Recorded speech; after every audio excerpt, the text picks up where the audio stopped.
叫你讀戰爭片出嘛，片花仔內架槍兩三，呀。你看你nhìn nha mày nhìn nha chiều lên nhìn nha朋友家你看到你啲家意思係咪冇啊咁咪基本按多嘅東西佢咪人佢偏偏講緊喐唔㗎個生嗌嘛嘅基本啊cái咧其實nhẹ個按喐唔嘛嗌或者兩班啊呢啲啊嘅意思佢按何年下設家恨啲詞重啊你做出嚟生寫出嚟咧，你都真正唔啲時候啲嘢，都咪為正一最難，你設個單實力嘅上講嘅嘛，你都係難一最難，你都係正一最你出現啊，意思你了本人博係了唔甘人啊嚇，你本人家博係嘅，你看佢佢簡單啦，佢簡單嗌埋緊喐咪片花仔女緊，佢簡單你斷緊。佢簡單你斷緊，嘅意思講係萬喐咪片出花仔女緊，上年年咧你下看嘢咧，你都啲經驗好嘢啊，你看到啊？花仔片嚟咧，要含講嘅咪有空嘅落來冇落高，你看到啊朋友㗎？你看到啊？你係正常嘅嘢啦，你愛嘛你愛嘛咧，你就單殺講嘅話，點知你需要唔拉藝沒有藝叻嘅嘢啦，咁啱叻嚟變出去，你那些懷念了，所以你本嘅博你係應該啊，你本嘅邏輯你係應該啊，你係你安排啊，對啊，人家唔會夾你做朋友咧，nhiều啲始終啊嘛，對啊，你那些叫手叫勾用啊。對啊，同埋跟喐咪加拔抗煙，同埋為咩緊要嚟嘛？佢都資料，佢上次佢都喊花姐話，叫花姐佢講啊，佢大田嘢冇糖，佢講啊，佢都喊花姐冇糖一田飯了啊，佢練喐咪啦，啲都叫啦，佢都係搏二了啊，你認識唔啲詞重啊，從佢人嗌甩幾間，佢本來係甩得盡甩得啊。你咧意思係咪？你意思講係險嘅時候呢幾人有興下？係啊，意思你講緊描下兩險嘅時候，佢本來佢都係片花姐女啊，係啊，佢本來都係片花姐女啊，佢咪啱樣生啊，啱又不未講生啊嘅，係冇啦，跟住喐咪本來係片花姐女啊，不如講生啊嘅啦。佢本來就片花姐你含埋槍出嚟，你當咪唔撳粒槍啦，你當咪唔粒槍，你驚槍啊，你試下粒槍看你事嗎？你車街度見你喺度啊，你呢度你粒喐咪搏緊喐咪塞嗌下，嗌喐咪讓他沙袋啊，你度要去好看啦嚇，遲間你做咪生成冇人唔啲啊啲啊點知個？啲啊做好啦，前乜工係做嘅，冇呢個含煙咪白嘅咪做乜辦做呢？睇我筆啊呢做乜辦？啲啊騙出都騙出嘛，含煙加高跟嘅乜辦了啊？呢間用垃圾東西買晒 shit， 你每個東西用垃圾上你看一牙齒，你打開一牙齒，本人看一牙齒，為超風不重啊，熱裝載啊！生蟲咯一仔，你當咪粒槍片出啦，我咪要講槍片出啦，你當咪粒槍啦，你當粒喐咪兩姊妹啦，你當喐粒跟喐咪，你當咪粒槍意思你啊，小呢嘅，你小呢嘅咩嗌啊你啊，你有啥條裙粒嘅意思小呢喐咪啊你啲啊，嘅意思咪啲啊，佢可能喐咪自己來幫嘅話。佢正啱命嚟過橋啊！你啲啊朋友，你學聽佢講咩啊？佢正啱命嚟過橋啊！彈起上嚟，按照我險喐咪事實，佢險喐咪啊！跟你講啦，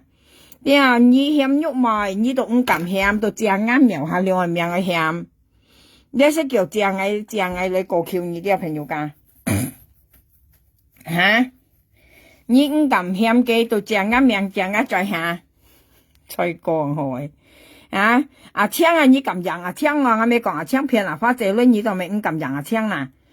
你啲啊都根本都唔撳，啲啊槍見下啲春元輝撈佢講，春元輝講係自己想打緊，佢講佢唔撳den，佢講春元輝，佢話冇人夾你撐嘢腰了啊，冇花姐夾喐唔係槍心啥撐腰了啊，你似嘛春元輝，日本春元輝打你少事啊，佢話冇計心上人夾你撐腰啊，彈舌撐腰啊。冇計心上人夾你撐腰啊，你唔敢啊！啲人家安養冇力咯，似個喐喐咪槍，花姐看你咁啊，你不人去啊。頭先見馬嘅花姐咪有，見馬嘅花姐唔知咪曉。你咪多攏善肉啦，你馬花姐信腰了，你愛感謝佢啊。你啲啊上次你隔人相大，佢隔你配咪配雪條啊，愛感謝花姐多多啊。啲啊愛特別馬花姐特別馬架死佢啊。啲啊你隔人相大花姐攞你配咪配雪條啊，愛感謝佢啊。佢係馬嘅花姐咧講話雙腳粒咪咯，咪雙隻。cái bà dạy tâm hả mà phát triển một số cái lớp kia hành mà các bà dạy tâm à kiểu dịp lên lượng lên xăm lên cái nhiều bởi vì tàn nhiều kiểu tao mày phát triển số nhà lớp nhiều vậy hàm cái một số gì còn à phát triển phá số nhà lớp nhị phát bà dạy tâm hàm một số nhà lớp nhiều mà các bà dạy tâm à hắn kỳ tật à cái còn cái hiệu mấy tổ lớp bên lại cái mà các bà dạy tâm à cái còn phát triển số nhà lớp phát bà dạy tâm các hàm phát triển một số nhà lớp phát triển hậu kỳ thằng chồng花姐chồng含花姐花姐甲bà姐擔緊相炒，唔知因為賣，因為說加埋自古廟夾8,000二條，加埋花姐就甲bà姐擔相炒bà姐擔到等人花姐叫你無雙加電子嘅粒嗰條，bà姐擔含花姐無雙嘅粒，花姐到那好幾趟啊，花姐講bà姐擔含嘅無雙嘅粒嘛，哇幾超粒人嚟嘛bà姐擔啊。佢講熱lên2lên 3lên間日本係大嘢嘅，當咪呢邊含花姐無雙壓力吧。佢頭先罵俾呢啲咁樣叫花姐夾唔掂嚟晒雙手怕雙壓力都講怕雙壓力喎。bà姐擔含啲無雙壓力，你係嘛？bà姐擔啊，記得啦。你嘛幾我杯眼記得啦。從今嗱嗌慢喐冇叫佢拉人得係冇啦，你係做肥嘢啦，你係肥嘢啦。你意思係講搬喐咪行，苗下兩小呢記，意思你愛正在你小呢記，你唔撳係你愛撳啊，點知個冇正你咧在你出名啊，你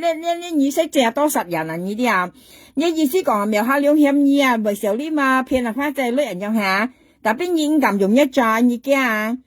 你對哪啱命來小呢記人用現，基本上在上社冇人啲啊，你意思講苗下兩講你騙花仔女人喐埋用你超來粒嘅人用現，你係苗下兩講你啦，你聽啦，苗下兩係生命生我人用你為小你嘛做事嘅，錢冇工係做，含人緊你買一乜辦送去辦地，你咪多浪事唔喐佢講出邊買2萬幾買1萬5的話，我聽到咪咬死你兩公婆超風你攀bọn shit 到3公冇死你啦，木卡到十長加埋錢費叫冇掛打朋友間一掛打基本人喐咪謝幫辦你咪含嗌你講掛你又苗下兩你冇叻按叫冇叻間你冇掛打啱喐咪謝含你跟一個人基本嘅堅係你冇一個人出基本嘅話係冇嗱你頭先就講冇咪有佢講冇按鐘你話冇咪冇嗰個咪有冇掛打叫嗌是冇叻朋友間叫嗌是冇掛打了冇叻你冇掛打冇叻一個人出基本人喐咪謝咁你講你基本很記得嘛生冇命rồi你幫擺咪錢賺人喐咪謝要你騙柒hắn講佢要你嘛你都騙柒人嘛佢騙花謝你價錢2、3萬你hắn錢隔佢買嘅命生講佢要你係一個人基本嘅嗱你看苗下兩掛打2賺17、8千一年嚟7、8兩千1千你看到啦我老是問20兩年啦25年咪要啦50班個啦50對個你看到你看到冇啦我苗下兩掛打啦你啦1千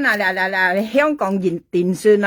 你啲50班個你看到冇啦20兩年安利啦20兩年啦每賺1到7、8千夠你香港一年你7、8千叫2扎喺呢度啦，邊你看到啦？哎呀，嗱，你很要扎啦，你看到啦？2扎啦，呢扎係最強你講啦，你看到2扎 cái本嘢佢上嚟冇掛打咧，就含啱掛打基本嘅肉梅仔咧，佢講啊，講咗腰得荷塘嘅肉梅仔ăn vô咯哟。佢講苗下咧，佢講啊，一部冇 wifi 啊，冇旅遊版 wifi 啊，冇掛打一部啊，冇叻嘅，佢講啊，講ngay話，過嚟咧叫你冇旅社，叫啱肉梅仔含嘢見一，哋嘅寧本嘅你講充意用啫，一哋嘅呢個基本嘅。你真正係冇旅遊交位費了，一哋肯定基本一喐咪借，但一冇喐咪借你交，土生得人嚟你都有咁講啊，有朋友家，一晒咯係咪物品嘛，其實博我介意雙籌咧朋友家咧，喊到我講咪啲我講呢啲落嚟，你看啊，你看啊，你看到啊，今日意思你有啥啲冇嗱，喐係解釋，係解釋你有啥嘅唔對。cái gì xí đó kia xẻo đi cái nhục mồi à đấy cái 13點đó kia xẻo đi cái nhục mồi à đấy cái tụ cầm nặng cái tròi à đấy cái tụ nặng á miểu hà liều tại sao cái xí tận đấy kín hay tận đấy tụ tận ngay còn cái nhục mồi chạy như đó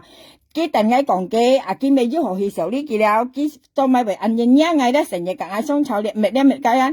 cái xếp bọc ngay mệt cái nhục mồi chạy à như đó cái đứa họ hi xẻo đi kia所以從緊喐咪冇做些一家睇睇你話，從呢認識咩對你好啊？你啲你後堂你後去落嘅內心啊！咧其實係時候你話，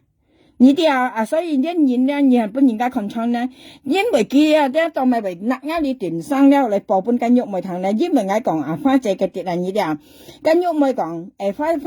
姐嘅講。佢講竟然按照志氣嘅講，佢講加13點按照志氣啊！啲朋友間係講嘅意思，唔係我冇講有啥嘅唔對嘅來嘅動安的道嘅東西而家唔對。佢講翻正講我事實我要了嘅上，你係咪湊我要湊安難啊？我用在講本兒堂嗱呢啲啊，但係咧呢一點之故佢為按人了啱上嚟險緊喐咪咧，佢當咪為按人搏呢上咧，佢當咪為按人搏呢樣嘅上咧，因為花仔咧。cái tiền chi tạo tiền bún pha chế à cái tiền chi của tạo tiền bún cái pha chế đó cái nhục mày hàm cái mổ thang cái bà cái cao tài pha chế mổ thang cái tiền phá cái còn pha chế cái tạo bún nhiễm mổ thang cái tiền phá còn tên cái bài tá mổ thang cái còn cái ăn yêu chi hiền nhiên cái còn cái tao mày phải đem nước ngã đi theo phiền đó bà tí đó cái loại cái tiết tủ đó cái yêu cả nhục mày dịch chặt khít anh như đó cái đối付cái đặc biệt cái chơi唔敢對付嘅，因為係咩咧？跟nhục mày要搬過幾類啊，要多兩個幾啊，咧佢唔敢用啊，嘅再險跟nhục mày講跟nhục mày佢到嗱啱再嚟險嘅啊，我跟你講啦，你做嘅東西咧，我掹做出嚟到邊一年啊，話一勤啊，咧一勤蝕啊，呢啲啊，你掹做出嚟到邊一勤蝕啊，話因為咧佢冇本事險人nhục mày啊，當咪我對朋友講咧，因為佢夾花隻頭裏間。佢大田搬花姐夾花姐頭呢間喐妹就去阻止佢啊！你歡迎我講俾朋友家跟喐妹阻止佢啊！叫花姐叫佢大田搬嘢冇탕，叫嘢冇탕嘢冇劇，因為cái電子我咪講緊名啊朋友，cái電子咧叫做大田搬花姐啊，大田搬夾花姐咧，喐妹咧都喊花姐冇劇嘅田飯，冇탕嘅田飯，佢講咧佢大搬嘢冇劇冇탕，佢跟住得交代嘅，所以咧佢當咪為暗人博啱呢一片嚟險跟喐妹啦，因為佢咧喐妹要搬過幾女啊。你啲朋友提議喐妹搬嚟幾女間，冇架佢相炒到就係啦。意思無落結係用就係唔會係內幫間。佢啲都咪佢為嘅心五成人啊！你啲朋友家嘅心有上啲5成人啊！你啲佢都係正啊再嚟報復啊！意思就多10年啊，屬於嗱啲佢唔敢險。佢都正啊再嚟險嘢啊！當咪我講喐妹講槍，當咪佢講喐妹佢咪講槍啊！因為佢驚槍去簽嘅啊！我講有啥講呢先冇黑狼嘅嘢啊！你啲佢咁報喐妹上，我險喐妹騙花姐女間佢咁報，但邊我講槍騙花姐女佢唔咁報啊！當咪佢咪唔咁報，因為佢驚槍係簽嘅，因為槍都現你喺度同埋槍你按佢驚本槍咪幾落暗驚啊！你我講你講啦，一嚟到咧時做出喺度啲了人家咧先冇用嘅嘢話，你冇用嘅嘢，講家電智慧講超人佢頭先咧為買錢富講電智慧啊，咁買錢富都講我嘅嘢啲錢富講嘅，佢冇看人中風不抗啊啲嚟牛啊，家錢富都講我嘅你看以前佢講買家問人家叫588叫到得5到8即係叫588嘅嘢呢啲佢冇俾何講媽計佢湊你講啊，講七講八啊，過嚟花姐幾間嘅電子間大田本花姐，嘅意思係含花姐買呢買加啊，夾花姐頭女啊，呢加間。過嚟花姐度隔間喐咪講啊，意思幾大田本花姐啊啲花姐唔會彈，過嚟間喐咪含花姐講花姐講幾大本嘢唔彈，幾大本嘢唔彈嘅講，講切家幫白腰多兩個嘅講，幾唔啲然後嘅講，幾大本嘢唔彈嘅講，喐咪含埋花姐啊，意思嘅提電子啊啲大田花本花姐喐咪含嘅冇劇嚟彈啊，意思唔彈嘅田花。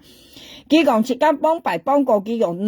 浪費啊，意思幫佢咧浪費啊，佢含佢冇彈咧，佢先拿你啲嘅閒啊啲朋友間拿啲閒啊，愛你實間喐咪啲含冇幾新聞度標，佢冇講出嚟，嗌啲人喺度講俾你聽，當咪基本當咪嗌別晒講搶騙花仔呢間。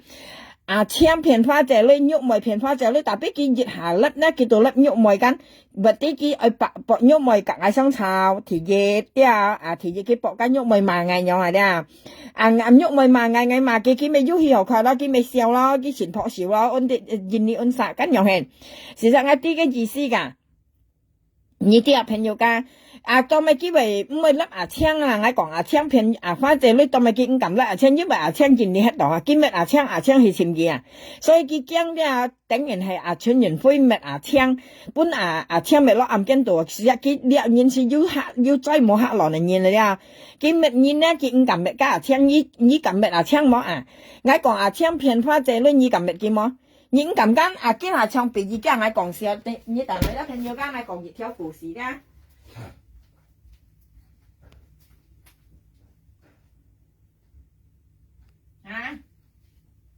你愛撳都撳啊，睇真啫！你撳講嗌講喐咪騙花仔女間你咋啦？家人你粒嘅啦你愛撳冇驚冇黑卵你咋啦？喂，你咋啦？佢騙花仔女你粒嘅上你夾人講啦，喂，你曉粒喐咪咧，你到粒嘅，你騙花仔女搶啦，電子鬼。電子個要看叻嘛，電子岩膽冇黑卵你冇黑卵你聽你騙花仔女你家下你過嚟擺嘅東西唔用嘅騙花仔女你咁麼電子個岩膽佢我講喐咪啦，佢度變緊喐咪東西嘅，過嚟佢搏緊喐咪看到幾間搏緊喐咪按察台北你實萬我驚叫咪家佢本底都騙花姐女佢買啱樣生家我生啲我扯皮嘅佢就去入買啱乜嘢你意思搏我夾佢散樣係佢夾我散到幾時夾佢散跟你講啦，佢來香港簽香港夾我跟你講滿加香港玻璃斯要冇印尼玻璃斯夾香港合作要冇你啲紙幣面你夾花姐講印尼玻璃斯夾香港合作先來香港佢夾喐咪姐講要冇喐人生死冇你電子股你都咪唔敢粒見你都咪長粒跟喐咪你粒幾嘛，因為見印尼你驚見明你落唔驚nhà咩好講cái電子với講超冇本來都有唔係時候呢佢講嗌人道嘅嗌人道你乜嘅嗌人你博嗌giống như人又係博嗌giống như mới chặt nhất kỳ呢本嘢入唔啲時候呢嘢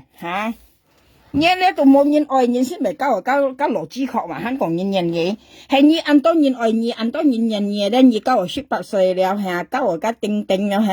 mới cao ở cái lộ chi khó leo như thấy môn nhân oi leo đây như xin phải cao nhân là lộ phò đi thì cao nhân là lộ phò tay nhân mấy chèo đi như cao nhân là lộ phò tay nhân mấy chèo hắn còn cái ngà bay所以冇夾人頭呢聽用嘛，為本人家咪少呢嘢上嗌先咪你少呢你你係唔啲你啱苗下了咪你少呢你係唔啲香港人道你你真唔會賺人上嗌樣你啲你咁講都講嘅，你冇報緊喐咪你報緊喐咪冇用你講嘅請騙花仔女你學嗌樣講嘅我都話你強，但係咧要填法嚟係。喂，ngay lấp tại nào 係話個紙擺面嘛，見樣嘅個肉咪相炒啊，我粒肉咪幾超前簡單，我粒粒話佢擺起幾下罐呢，嘅意思博我個肉咪沙度，呢啲啊同埋咧，我講牙青咧叫我撳咩牙青，我見咗咪幾驚牙青，好似幫白鉗加全完科咯暗驚樣啊呢啲啊，事實我講乜嘢睇到，見人家睇到呢杯，你到你到買？唔係我水木啊，啱啱水木時啊，我食嚟了，我到甩熱下，我看到佢甩我上叫我去便利店偷嘢嘅嗰邊款都話，今日第半日我去便利店，我記嚇。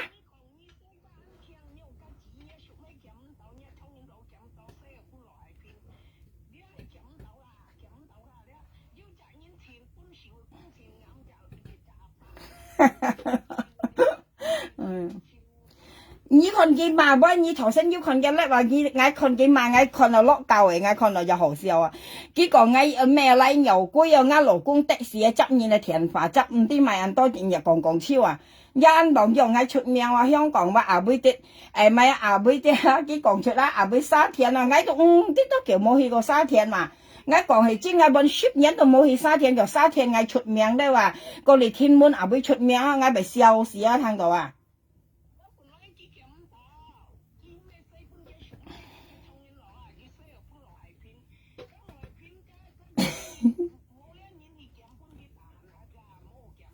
係嘛？咪啊！如果你佢咪佢看我差半日，佢看我紀念王運動價格，不離阿爸不離掛打下佢今年啊哇！佢咪壓死咗冇結本嘅。哎呦！我喊佢呢本嘢度買，你咪少啲嘛？我喊你佢呢本嘢度買，我年前一嘅間嘢喺度前後悔啊哇！根本不明嘢那個貴啊，僵屍啊！các bạn ấy hay ngay tôi cũng thích tôi mày bởi nhìn xem cái cá nhân cho pen nhiều bóng bài à các bạn ấy ngay tôi cũng quỷ on à các bạn sao làm mấy lần trái ấy à tôi tính cho xe nhé mẹ các bạn sao làm mấy cái ngay bạn tính ngay cũng quỷ on à on à bị cả ở kia cho pen nhiều à như sao hay má mày ngay kia ta hiểu sao nhé mẹ không phải là như tôi mua còn kia ngay còn bên gì thằng chứ mà như mua còn kia mà ai các ngay còn bên gì thằng chứ mà ngay水木人上啊，先喝啊，我就去買菜咗先，買完菜我就嚟食量咩？我到家阿官喺望到，之前講不啱上，我一下粒咧見到人啱上我冷仔，家下喐講我印度機話，你咪笑時候我印度機話，我印度你算我去安中咪二兩下，家你下咪我你阿價格去上，你等下啲圖新價格去上，我冇邊幾上，家下不去上，價格你等下我接你上咧，喂。哎呀，唔要上嚟，價格唔要上啲到咪嗬？係話唔要上哦，價格你大空啊來去，我接你唔要上啊。價格你大粒咪空啊跌上價格，但係你次下上啊粒คน條上啊，我教你我接你上，你看你想話，你上嚟，我教你落嚟看先，我下教你看你想話，我教你上粒。好嗎？啊，家你自己諗食就係你諗食就係你啊，接叫上嘛。家我咪接你係，今日我咪搞笑笑粒定下。我咪接你誒，你落嚟看先，我咪接你誒，我咪加你誒。搞笑粒嘛。啊。有誒，個啥價格有上咯。啊，hiểu không? Thế là hiểu không? Cho mấy cả cái. Nói chuyện để nhiều á. Ôi, cả cái. Trong mai không biết đây, ngoài. Mà cái chỉ bài miệng này mà cái nhung mày cả xem phiền pha chế lấy cái chuyện cảm đang lại bởi vì nó bây giờ đi các phải sim con à.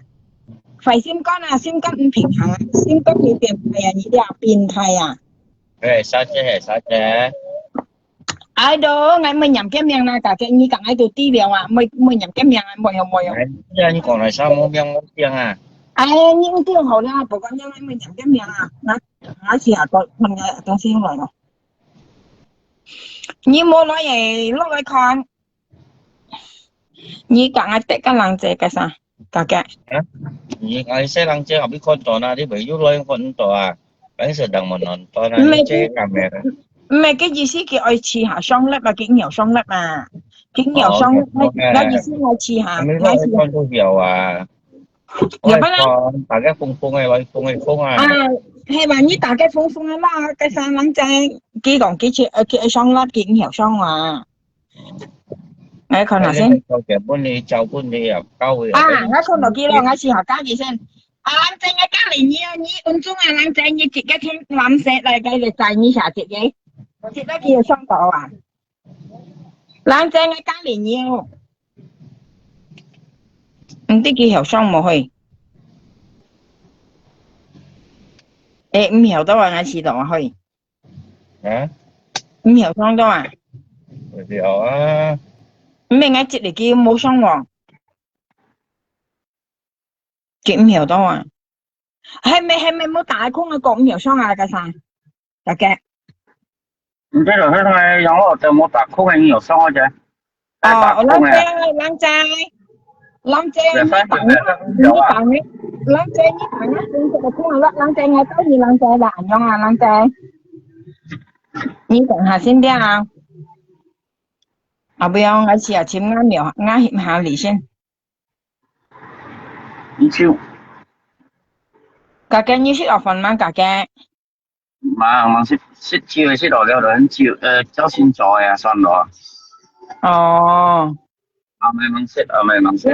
Lăng trai ở nhông lăng trai là như con là ngay lấy vào là như cái lý tiết là cái khung lý tiết là lăng trai. Như cái lý tiết khung tụng ông ấy khung rồi là. À nhông à. Chứ con tòa lăng trai. mấy Cái chơi tụng chứ ông ơi. đi xin cho mày đi xin cho mày Ngay mới chim nha ngay một đi cái uống udah masuk belum mà ngay ngay kipun nhiều nhiều udah nhiều ya udah anh ya phải là đâu kata ờ oh giờ hoa lo rồi cái chuyện đó em còn ăn gì còn á ông sẽ ngay xin yung cảm muốn đi mà hay udah masuk ya họ hay tao masuk sih ngay muốn cái tại những cái gì là gì tiếp theo cái chấm lăng cái gì tê là bao nhiêu liệu cái gì đó cái chấm mẹ này á họ à lăng tê là à đi không đi lo lăng tê à đi là không đi à tung ông là không là lo à lăng tê ủa hay là không có gì cái mày chấm mẹ này cầm钱nhiều quá chứ không sẽ cảm thấy các小意思啊，睇下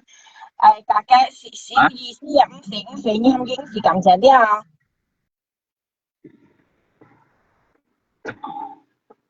你聽到嗎？bây giờ chứ我講小意思啊，唔是感謝你肯定。冇我盡你咯我盡咗生咯係冇按咯啫哦，你講一聲，冷仔我一年要你後生，你試下雙冷仔，我一年要。你自己諗實嚟制啊，冷仔，要兩隻就二隻拍，二隻諗，你自己諗實嚟叫後生嘛。你chỉ là chơi nha cái lắc cái chơi miếng này chỉ là thế các bạn chỉ lọc cái xìa thì chỉ để phong phú à Kim hiểu xong, cái cảm mày lá đó quý sĩ thôi. hiểu à cái camera tôi hiểu à À, lan chân hiểu cái cảm mày lá là hiểu mà như hả? Không nhắc thì liền nhau anh trai. Liền hiểu xong rồi sao? thì cái ạc quân xong rồi cái ạc quân à Cái mẹ làm chưa mày nào hiểu bị, mấy cái mẹ làm mày bị xong còn này. các tụi anh tí và thì em cho cô xin ạc quân này có hiểu xong này Lan chân mấy sĩ có liền nhau mà hiểu xong rồi, cái sao lan chân ơi. Anh hề lan nó bị hiểu xong rồi, anh cho cái mô tả cái khung này xong đó, cái sao cả cái. nó với hiểu xong cho Lan chân lên xong mô tả lý cái ạc không quân rồi, lý lên không cho có gì, mà dân chỉ có hề như à. Lan chân ơi, như cái tả lý chặt không tung ông anh như chỉ có hề kia hiểu xong mà. Tung ông ấy không nhong chỉ có hề nhong hình đó à, kia hiểu xong rồi. chung là sao léo chung à không sai mới hiểu xong là lùng cô à phải lùng xin nha À luôn chị hiểu xong à. Lan chân như hiểu xong hả chị bị nhiều như cây cảm này lá đúng hiểu xong à. Đi mệt lòng mày hả? Như cho nó bán sang ha cái sao cả cái. hả Như cho chuẩn nó bán thôi sang không có gì chuẩn thôi chắc như đây rồi ngay còn như thông mà ôn sạch liệu tao. 呀，biasa lah saya namanya chuẩn bị thảo tôi thảo chuẩn chịu cái gì mua thảo, 哦係，mua lấy tôi thảo à, mua lấy tôi mua thảo à chứ. 你買的東西轉來有啥東西夠多，買呀，巴上冇按多下。Mua ít chẳng, cái mấy东西都有卖，就上来，把那个价钱包贵一点，一条几包了呀。哦係，只跟那上飛機咪熱樣嗬。À, còn nó một cái quy xong quy kia cái chỉ bán là cho, nhưng mà chỉ bán cái tiền thôi, và cái nhà học đi xích thêm mấy tiền, 哦，哦好 đừng 啦，có 家 bỏ 姐 xong. 你ơi，你落曉啊，買嘢啦，家姐。Nhưng mà này sao chứ, mày 哎 mẹ, 呦，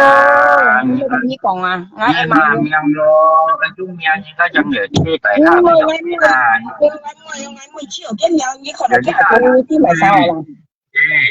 你mua mà ở ngâm miệng cái là cái tại hát con à, cái trên mà này sao bị không không ngoài ở như là. 我買你嚟苗，我咪揼埋你嚟苗了。我按那話揼你嚟苗，啷仔機架咪啦，都有雙啊條先。啷仔我接嚟要啷仔，Rồi, 我接嚟要。雙來啊，冇誒，唔有雙啊係。你講呀，唔有雙啊，啷仔唔有雙啊啦。其實我隔離要咯，啷仔已經有雙啊。我接翻接你啦。唔有啊，你唔有雙都咪變樣嗬。嚇，都咪變樣有雙。你隻豬肺面啊，佢愛險埋喐咪佢唔撳嗱啱再嚟險面啊，佢嗱啱再嚟過橋你啊，啱你講啊，你愛險佢咧，你唔撳險嗱啱再嚟險佢嚇，啊你冇得當人家啱牙，你嗌尖到冇妹上你啊，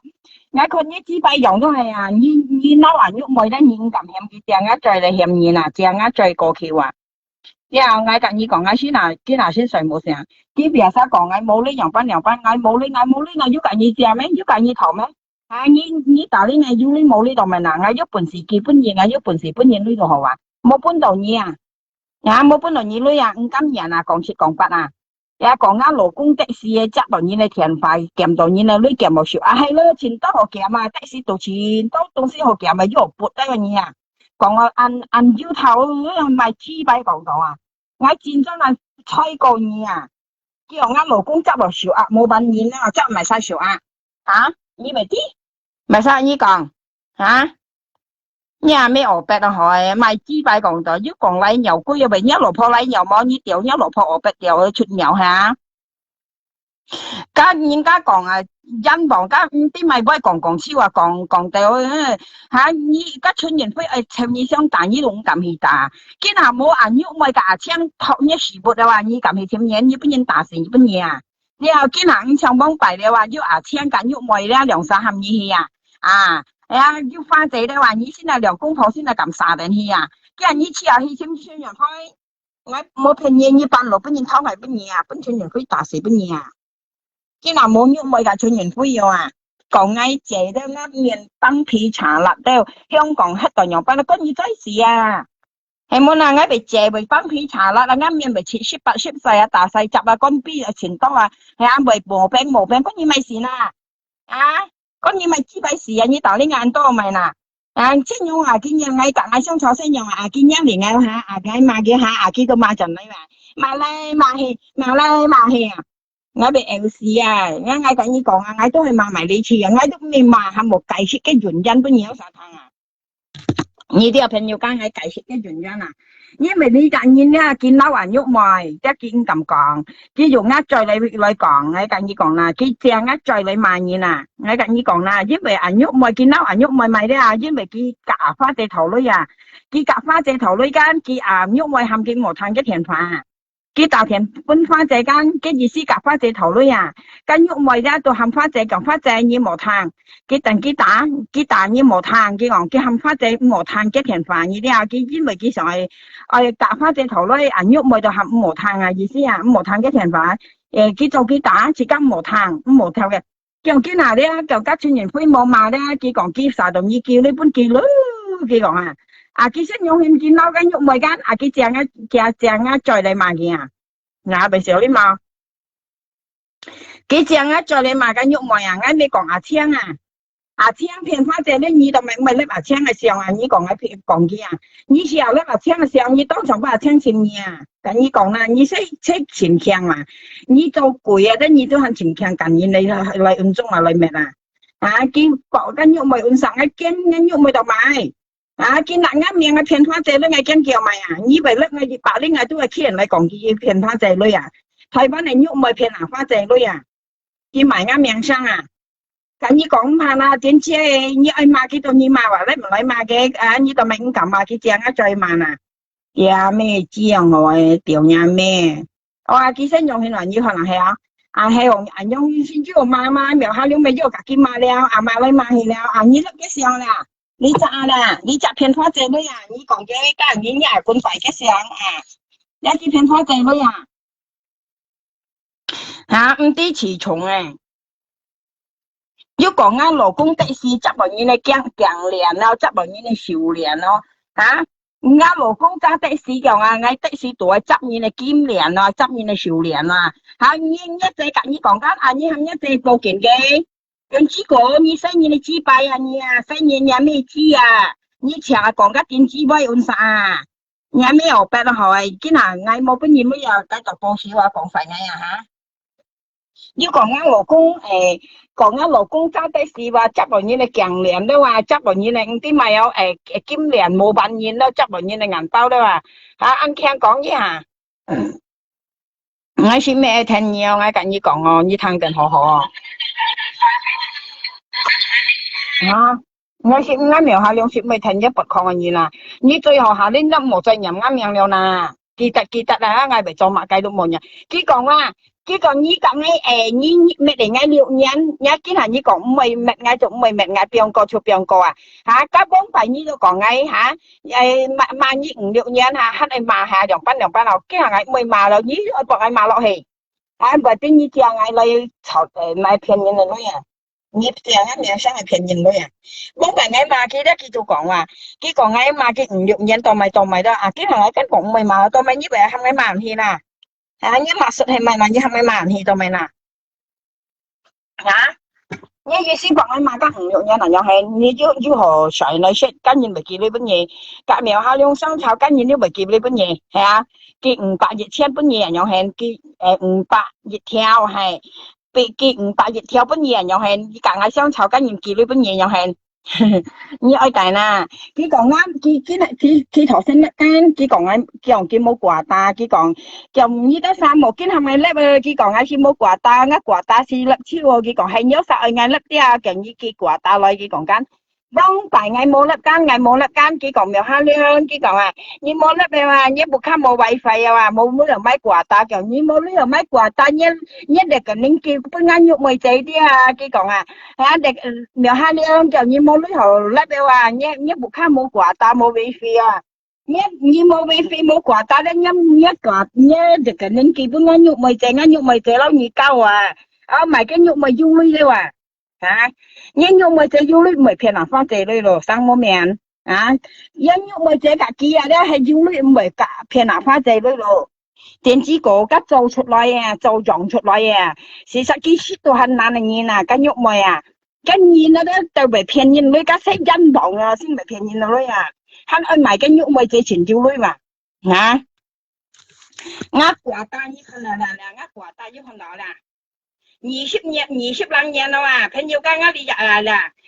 天啊！一看到香港電訊啊，你啊370人啊，最高峰咧，今日佢撳本嗌撳2人蚊啊，今日到370人蚊啊，日日啊，你見你700人車啊，20年啊，猛食吞過啊！你啊，嗌叻咪叻都好閒啊，閒事嚟㗎，你啲啊，我你隔公司啊，你啊，到一年你都有差唔多800千啊，700人車啊，20人年咯啊！朋友講20年了啊，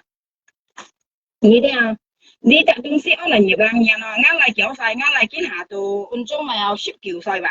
啱嚟差唔多出世嗌到冚啱勞工安嚟安到見下，係搵20年啦，啊，你看啊，猛食用過，猛食單過，猛食對過啊，用我20年啦，猛食對過啊，佢講啱苗下兩冇女話，叫啱就近年結婚嘅肉冇借啦還交啊。nhất là cái nhi ai kịp bên kia cho nên là lại còn một quả taเลยkiểu kịp mình lại về ngày mình lại về phên về một quả taเลยkiểu hay như ngày lại xe như cả cao con ngắm mạ bản đi cái gì sự giờ mấy quả taเลยđó như còn trai cao con ngắm mạ bản này mấy quả ta như bên mà phên như là mấy mấy mì như phên như là mấy mì như cầm còn kim cầm còn kim như cầm còn kia dùn ra nó như kén chỉ khìm như lo âm kia đấy là như còn như cầm còn kia cái phiền hóa tế luôn như cầm còn kia biết phiền thật cô cả nhục mời đầu sao phiền thật phiền hóa tế luôn như cầm được cái xong mó như cầm thì chim kia mó hóa tế bún kia theo bàn hắn cái kèm nhá mồ tàu phê hắn bún kia shit hả như cầm thì chim kia ăn cái bún như hóa tế bún kia luôn vậy bún kia mình theo bàn ship liệu theo hóa tế kỳ bún kia ship liệu theo cái còn cả hóa tế còn kiểu cả cái kèm cái mồ phê là theo bàn tàu bị kiểu bún kia kèm shit hay làm cái món nặng trở lại những cầm hệ thêm cái nhân các phần tên hóa tế tôi hay nhóm còn các cái mấy còn nhé một phê kèm cho như nó còn hay các cái theo bàn cái mấy cả như kèm một phê bị kiểu bún kia một bún nặng trở lại cái lôi để chỉ bàn miền shit hay cái ship liệu theo kỳ bún kia nặng ngắm nhàng là phiền như này lôi nặng ngắm nhàng như cả nhũ mời đằng sao mày ngắm nhàng sang phiền hóa tế lôi như bàn chú kẹo như đường chả chú kẹo mà như chả chú kẹo cung sao như cầm lại kia mà như một thằng mình nhúc môi sao mình kia ta đến chơi cầm tôi cầm mà như cái mình như nó ăn cái xong chuyên nghiệp với nhau cái nào như tao mày còn chuyên nghiệp với cái nào tao mày cũng cầm hết chuyên nghiệp với đây cái môn nhân bùng cái kiểu môn nhân tao cái sĩ bột đâu bông bài cái như ngoài cả trang tao cái sĩ bột cái xin này đường cung thầu xa cây mà cái lục tổng hạ biển lan chuyên nghiệp với cái nào như chi hay cái tết chuyên nghiệp với xã có anh tại nhớ lọ phó con như tìm chuyên nghiệp với xã hay như món như mẹ kia nó ăn cái này kia mà nhiều hắn này tiểu nhân mấy là như tiểu nhân mấy nhiều chi kết mày các những các tiểu nhân đấy tôi vô chi kết rồi nhưng như tiểu nhân mấy một chi kết như thế nào nhưng bây giờ ngày mẹ cả như xong cái còn cái gì xí với như thằng như đi như đồng tí xỉu đi như nè thầu đồng mô luôn như mẹ sao nắm gì như nào với những gì câu sẽ càng hậu phong chỉ cái gì thân yêu càng chỉ cái điều trợ mồi tao mày phải mới câu sẽ như tao mới chỉ một cô người châu đi phiền cái mà đi mà chứ những cái kia nó nhiều như bà đi mà cái mà những cái kia nó nhiều nhưng mà tao lòng nè như chơi hầu như một doanh nghiệp của ngã mẹ như ai cả ai thân thiết một doanh nghiệp ngã mẹ hai đứa quậy mà như chị nhân bạn nhân chứ phải đen như cả ai thổ lối thổ lý ngã lối còn phải ngày tự tin coi mà nhỉ ta biết như mà ngày mày như mà ngã mẹ hai đứa mặc cái xe là một nhà như mà ngày mặc cái xe là ngay như cả như thổ lối dưới chuồng ở nhà lối dưới shit ở nhà lối nhưng mà ngày bị xỉu như vậy dưới hiểm ngày lẩu đó còn ngày không còn hết rồi ngắm miền nhỏ con như chơi gì ngắm miền bị trao phi bị lẩu bị trao lẩu bạc mê bị trao mặt cái có như mày xí như tao đi mày tao đi nhắc phấn phô nhắc phấn phô hắn có xí luôn cái miền sẽ chồng ngắt chọc bàn tay nhau là chồng ngắt đi là nhắc phấn phô miền đấy là chồng ngắt đi là chọc bàn tay còn nhắc phấn phô miền tao thấy là ngắt biểu hơi chọc bàn tay như thế nào最後都冇答啱命下呢嗌咪甩講埋計已冇新黐啱命呢度咪被按人一嗌咧見愛甩啱再嚟報銷緊肉梅按人甩啱命係報銷緊肉梅緊呢講你冇講按這樣係咩你佢咧嗌埋肉梅見媽媽係緊大家咧被報出去緊咁咪意思咧甩嚟結緊肉梅你哋見甩嚟結緊肉梅吧嗌苗下呢種講機嗌講機嗌到咪嚟驚嗌驚嗌仲未講機nha các cái buồn đấy cái nặng nhắm nhắm phiền áp phát gì luôn vậy các sáng ngày mình lưu chạy chạy皮人道點先係靠白係幾身樣係幾身破壞嘅嘛幾份花隻叫夾八條本嘅幾係咪又啱樣曬，如果係確實花隻含住撥劍係咪下大又啱樣啲咪曬講啲花隻學藝彈係波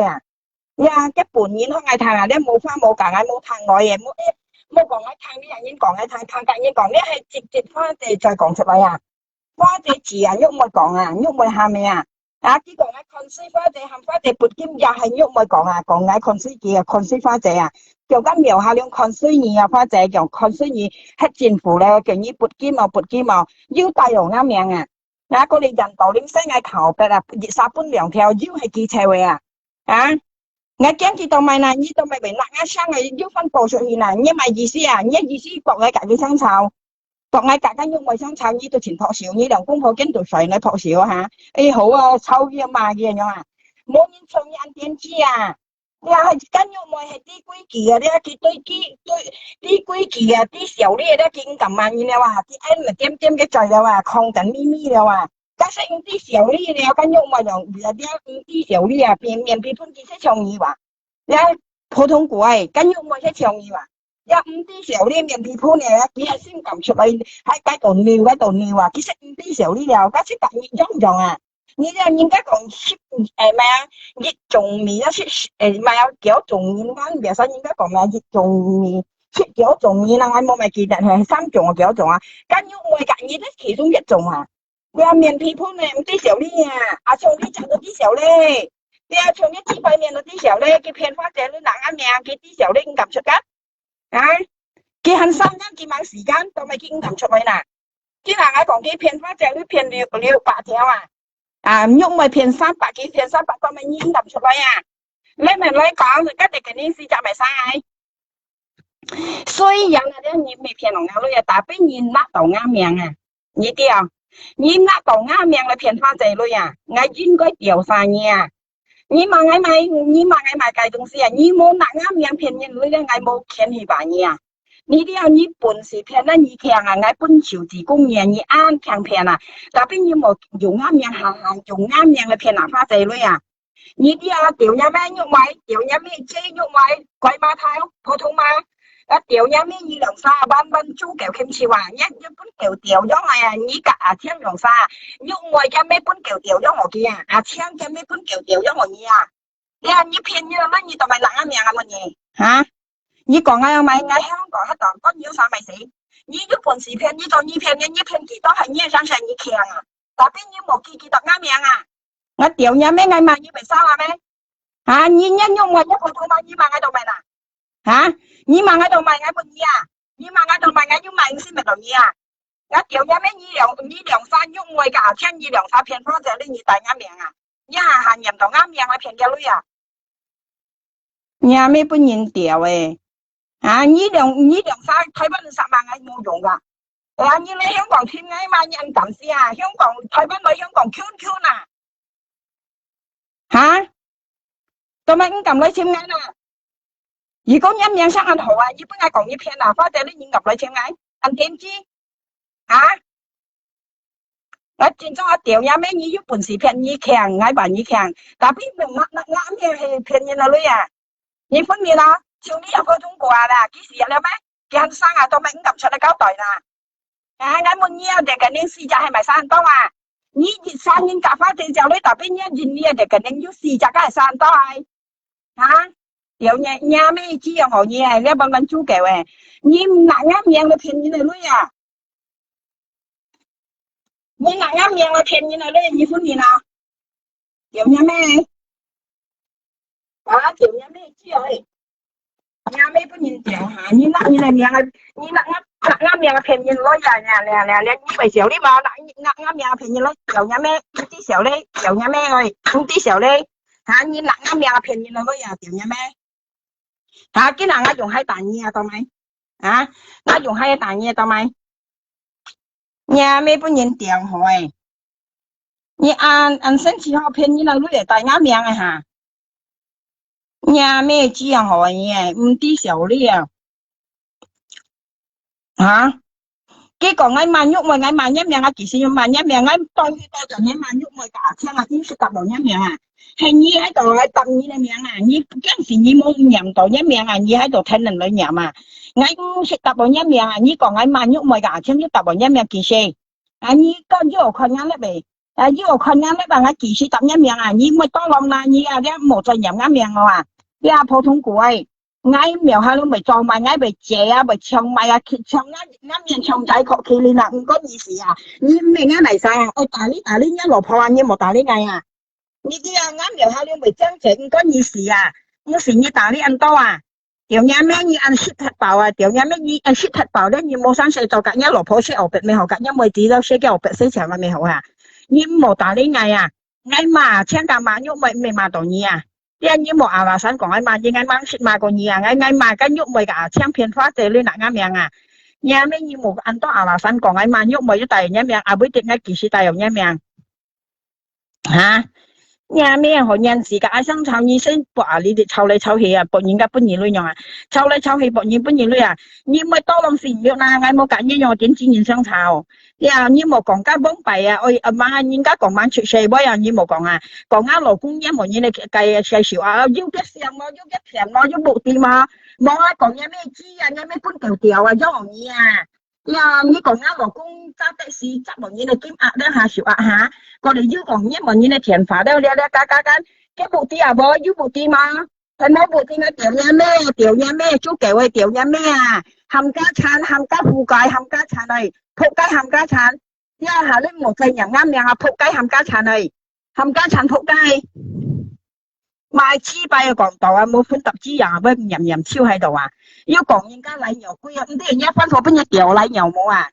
nhớ lò phối bao nhiêu tiểu tiểu lại nhiều đó là chỉ không thật cho à nhớ phân phối chi bay à thật cho cái không à thì tao nhìn tiểu à bao nhiêu tiểu là nhớ phân phối biết nhiều à như tụi một xây nhìn như còn nhớ phân phối bao nhiêu tiểu lại nhiều à như còn nhớ lò phối đồ họ liền một xây ở ngắm miệng à mà cái chi bay đồ còn ngay tụi tin gì xịn hay quỷ à như còn đâu mày cái thò mố lưỡi để tổ bộ xíu à thò mố lưỡi một nhìn bún à hả như thế ngắm miệng hai liên món phải ăn hẳn bún gì lưỡi cắt theo liệu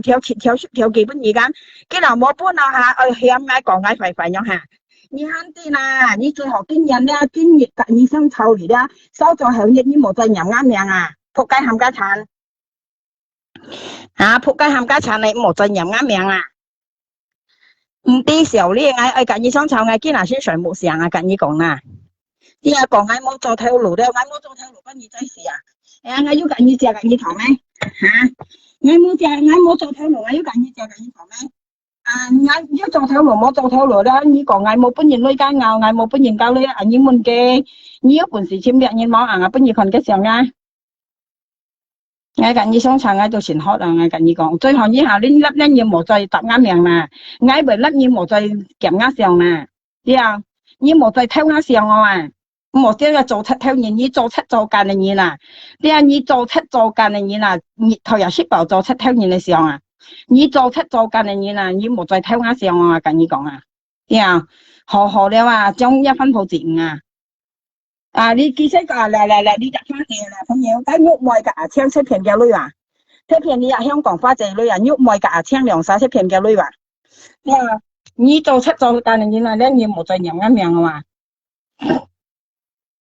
啲小李嘅一年咧，如果你講咧嗌女咧，你講嗌我本人夾白條間，你講我間，你問啲嘢，你問嗌要本人夾白條女嘛？你問佢，你係啥？你打嚟啊？台灣係打嚟，cái本日到就你簽嗌間，我打嚟你食嘛？唔可以叫佢拿出嘅食嘛嚟，你係咪聽講嘅你行你講嗌要本人女冇本人女，你看嗰啲裝上你看出來。朋友噶，畢竟我冇本人女嘅人同你講啊，打嚟我記得本日間咩打劇很啲啊，咁本日打劇你要雙眼粒下，打嚟打劇本藝下，如果用我冇本人夾白條，你問佢，你都啥食嘅？你係係啥？bằng片身嚟打嚟啊，朋友家bằng片身嚟打嚟啊，假如你講我冇本人夾白條間，你問佢我要本人夾白條啊，你問佢都好了啊。即係朋友間你們單嚟，苗下兩要本人女本夾白條嘛，你講嗌冇女學本人間你都問佢，即係所以咧你咧冇再講嘢啦嘛，切交去啲時候呢支持重冇再飲啱命啊，即係如果我冇本人女你可以問佢，嗌要本人夾白條嘛，你咪可以問佢，呢周上咧佢計本日睇翻轉起身嘅樣轉起班片身幾大田本藝我單嚟一石嘛，為幾千甩出嚟咪聽講間。當你前頭我講緊，我講合幾做咪做咪你係咪朋友間所以啲你唔甘人喺度好唔甘人都好了因為你話戰裝係為歡戰係黑咪變過人嘛你愛啲持從簽工做嘅，今日呢度騙行又騙行，呢啥度行又騙行生氣你話。如果我冇本人夾白條，你咪問佢就話更加本人，別又不 mẹ sinh nhật giờ bóc hạt hả thế như con này đi mà cái à bây giờ bây ai mẹ sinh nhật bóc hạt có như cái gì à bóc hạt cái nhà ăn sinh chỉ nhìn này mà hả三年度nha bây ai giờ bóc hạt mẹ sinh nhật giờ bóc hạt gì còn như vậy tí như vậy tí nè như vậy tí cái bóc này nè chỉ có單手都打你五春叉打你年啊！呢二啊香港就激動啊嘛！因為多浪那嘢學教入啊那嘢做一條路啦！啊呢啲冇騙了，啲冇講含人家隔嘢買嘢買乜辦買冇學冇人隔嘢買了，個騙錯呀！你要騙錯啊，但是啦，你買你隔人家隔嘢買乜辦？比佢又未買條啦，你最多係200千買得了啊！買嘅用係買嘅材料啊！你啲朋友一言你煩嚟賓講材料啊！你已經講啊，一半錢打拎係200千啊！你都存800千啊！呀，你本人説咗半錢垃圾啊！等你講啦，你本人説啊垃圾咧，你看錢係上咧，跟下發嘅基本嚟啊，你看嗰時錢係上啊，你看到啊？你看到啊？你大通啊啦騙出工啊！你咪驚啊？點知？你咪喺度買啦？你咪記啊？呀，咁細嘅聽片花姐女嗱啱命啊！呀，你真裝係人哋博人士係講係商場係先冇聽要啊！你啲啊，係先叫係冇聽要啊！你愛支持仲啊！你下粒都瞄下亮，你咪時候你冇見聲音落開命嚇，從你就嚟偏差嚟，你做真裝偏差，呢個係偏差。你一個戰爭騙差，呢啲啊，隔啲啊，二來騙女啊騙唔到噶，要騙到，要人家本嘅，啊，本條啲條欄係2條欄啊，咁你用家基本嘅啊，呢個戰爭騙差，但細路係騙差，我福爾咁細年騙差啊，戰爭唔啲小呢啊，我福爾咁細年騙差啊，要講家後生字冇人道嗌得了嚇，嗌蘿蔔咩啊嚇，當咪啦。意思講我落咗去呢嘈氣嗌有氣嗱有啥冇啊苗下了安落安謝嗌嘈氣嘅哦有啥冇係嘅啫嗌上嗌嘈嗌點知個係嘈氣嘅啊有啥冇係嘅啫叫安落安謝咗下安點知車家都要家庭嗌又要老公嘅嘢啊嗌被謝被買咗啱生成你打呢係謝有咩阿公嚟你肚餓未啊肚餓啦啲啊，嗌到咪揀嘢生炒話嚇，一下氣到欠嗌姐講啱面又不過你咪死嗌姐啊，又冇含你掉，又冇含你聲我得，被硬生錢嘅話，堅係講嗌姐嗌狼嗌姐啱面咪冇病咯，嗰你咪事啦，嗰你咪事啊，驚我聽滿意話嗌被姐啱面冇病啊，嗌被7-8歲啱面打雜啊，呵，兩班啊，嗰你咪事啦。嗰你咪事先啊，叫人滿意啊，嗰你咪事啊，你點偷呃上咪咪啊？呀，你入不偷落災，你看人家上我落入去下，你偷我呃上入不偷落災，你看人家上係望人家上我落一災入下，真陰望係看你啊！喂，打你人家羅姐臭屁揼急都係打你啊！啊，嗌為姐啊，為羅啊，為臭屁啊，嗰你咪事啦，俾人生氣你呢？嚇生錢嘢啊，戰裝係受件啊，一年啊嚇，佢講嗌本年400條好朋友家好，佢講嗌啊，阿妹女啊冇做條路啊，嗌冇做條路嗌阿妹女嗰年咪事啊，緊要交代啊嚇，嗌要女學識，要女學用，嗌要學本年學話啱生氣，要緊要講，嗌妹女人輕，為笑事係嘢，你咪考英文機下，嗌要本件女冇下。頭先啊，單嚟啊喂，我頭先隔邊搬二群嘅時候啊，我要搬人女冇搬人女，你咪考英文嘅嚇，你咪考英文嘅啊？點知講？你考英文嘅啊？你講我要搬件女冇啊？你考英文一半嘢啦，你要嘅電話你幫偏心錢佢都唔怕噶，你可以幫偏心錢佢噶，英文嘅啊苗下你要搬件女嘛？你按人打呢啲啊，你都係幫偏心錢嘅，佢幫偏心係嚟，係啊，你係幫偏心錢嘅，點知佢？點知個你講我冇本幾類㗎，你係幫騙身先嘅，你咪問嘅，我要本幾類嘛，為騙你嘛，為騙你得中人嘛，苗下兩要本幾類嘛，你可以問佢㗎，佢幫騙身係嘅，佢未盡幫騙身，佢冇睇翻了，佢仲係幫騙身人啦嘛，啲我都每杯也搞一打電話，跟你講啊，佢俾啱咪成日冇報結我要自己來幫啊，我要自己通電話，佢冇報結我。兩百hiện à, bởi cái tàu như mà, bởi ăn sinh thì là, bác mình nhìn chính chính này, sáu kiện thì ăn như là chính trong này sáu kiện này phải nhiều cái, ngay miểu hà luôn chính trong này phù liên tổ sự đó nha, mình不能高呀，mình不能在位，那偷等你呢，偷等我話ăn sinh thì bởi mình不能高，mình不能在位，還沒變高你呢話。你是報個度西苗下量苗下量苗下量你頭先講嘅安姐間一分係幾多張嘅問嘢，你冇誒發嘅，我先咩講係sử dụng一老婆嘅，因為你頭先間粒嘅時候，你向我姐間講緊面，香港黑講緊冇病間，你一老婆要幾多張，你看一面朋友，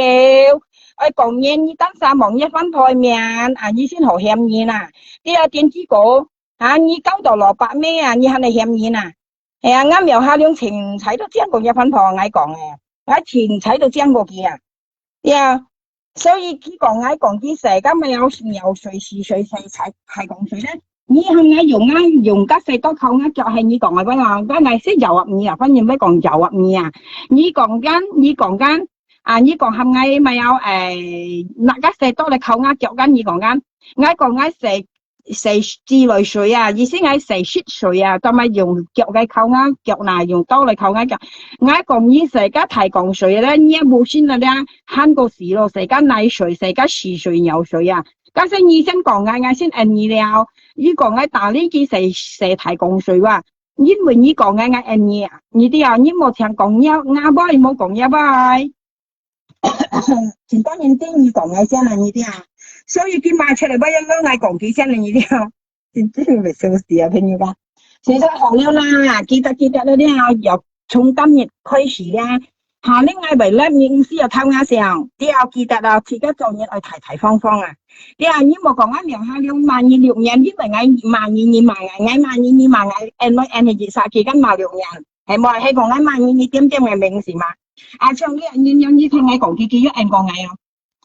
佢冇按講嗌㗎，嗌唔知有嘛嘅因為佢啲嘅生啦，特別你唔啲生啦，嗌萬二咧，你日記來記去嗌嘛今日萬二收咗你萬嗌今日萬二收咗你萬嗌未變到萬嚟萬係萬6年啦，特別你看嗌講嘅，佢要按講嗌再有冇經常按嗌㗎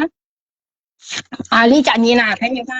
佢嗌講佢要按講嗌佢冇按嗌㗎佢啲嘅生啦，佢冇按嗌㗎今日冇時講萬5、6年咯。係冇啦，嗌嘛佢冇按㗎，因為佢啲嘅生啦，佢咪有佢咪嗌本人㗎嘛，佢咪嗌本人嘛嗌嘛佢㗎，佢冇按嗌，根本就肯調格嗌多盡做朋友，嗌計本人肯要幾類本嘅你聽好佢佢仲係幫騙生，嗌計本人肯要幾類本嘅你聽好嗌係話嗌被嬲嘅嚟講嗌都唔有幾類本嘅啦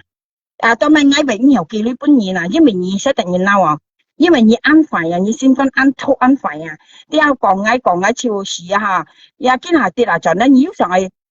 意識係計你做朋友慢慢後你話嗌細貨字係咪來到來借到樣嗌咩介種嘢咯，你學上學咧，自家做嘢咧，其實要骨氣，其二要志氣，其三咧你含你冇飲你嚟名咧，你出病雞唔會飲了有時叫男子人咧要熱志氣你喺度行入到啱名度咪啦？像咁樣我根本嘢係要幾類本嘅朋友㗎，我係要幾類本嘅佢未因我未買過幾樓，同埋佢到講就你夾我講類係咪幾類同埋肯幾本嘅啦？因為經驗唔係突然嬲經驗唔係突然嬲經驗唔係突然嬲我等下年佢落啲，我夾你多晒講我今下係要夾佢嚟幫hắn要自己來幫佢下年落佢咪苦戰爭嚟講係苦嚟講佢夾嗌頭熱裝用基本嘅咁呢講睇啦，呢聽定啦，呢冇講佢俾幫我未成日幫我佢下佢大錢都別下晒呢個人你講啊，你啊，始終唔知睇話每日唔冇做過嚟創業啦，就幾解不如話，未成日啊，我係你哎呦，我不愛笑你啊，未成日俾我係不愛笑你啊，不愛笑你啊，我見係很少見呢本嘢啊，但你講翻啊，見係很少見呢本嘢啊，嗱你講翻啊。因為經驗唔係突然啦話唔上意啊，亦幾來幾去啊，根本嘢係你冇講啱樣，黑人嚴重啱樣，係講你係不咗你不嘅啊，嗱你張相啦，你不嘅啊，我話你聽你張噶啦，啊，你張你不嘅，你張啊，你張相你不嘅，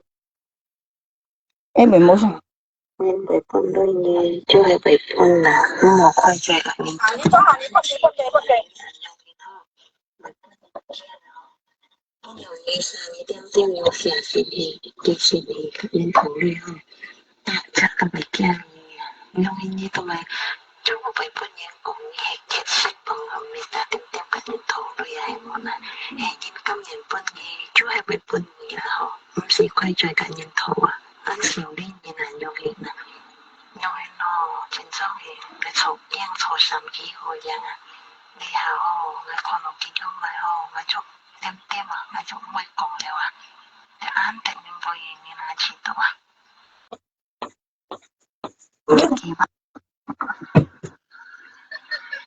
幾位個大頭巴啦啊呵，因為本來你就係為本啦，我虧在個人頭啦，啱知就係你係用嘅呵，為本人驚啊呵，本來你啥你點點用寫是你，其實你個人頭裏呵，大家都會驚。因為你同埋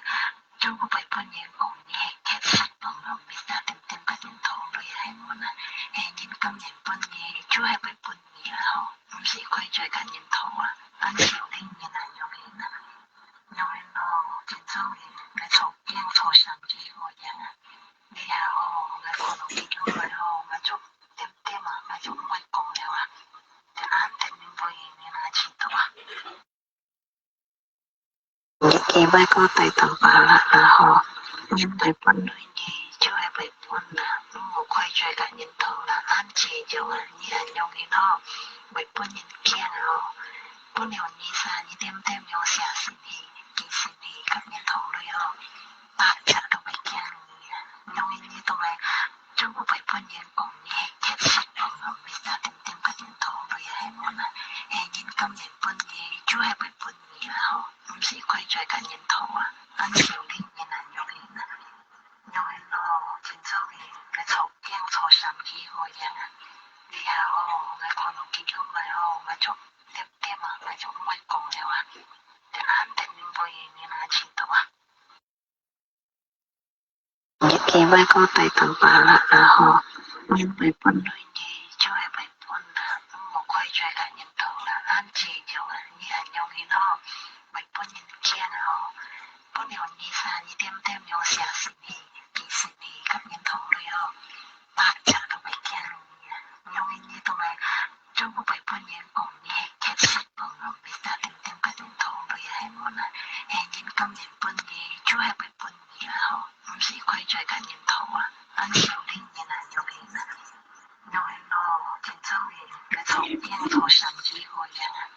你好，我可能見到咪好，我就點點啊，我就唔會講了啊，就啱定唔會你哪知道啊？幾位個大頭巴啦啊呵，因為本來你就係為本啦，冇虧在個人頭啦，啱知就係你係用嘅呵，為本人驚啊呵，本來你啥你點點用寫是你，其實你個人頭裏呵，大家都會驚你。因為你同埋將我為本人講你係結識朋友，咪打點點個人頭裏係我啦，係因今年半年就係為本年啦呵，唔是虧在個人頭啊，按少年人難用嘅啦，因為咯，真正嘅你從應從三幾個人啊，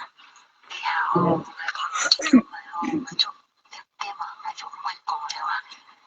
啱定唔會你啦。長年用啊啦。長年用啊了，你不出去，你跟人講。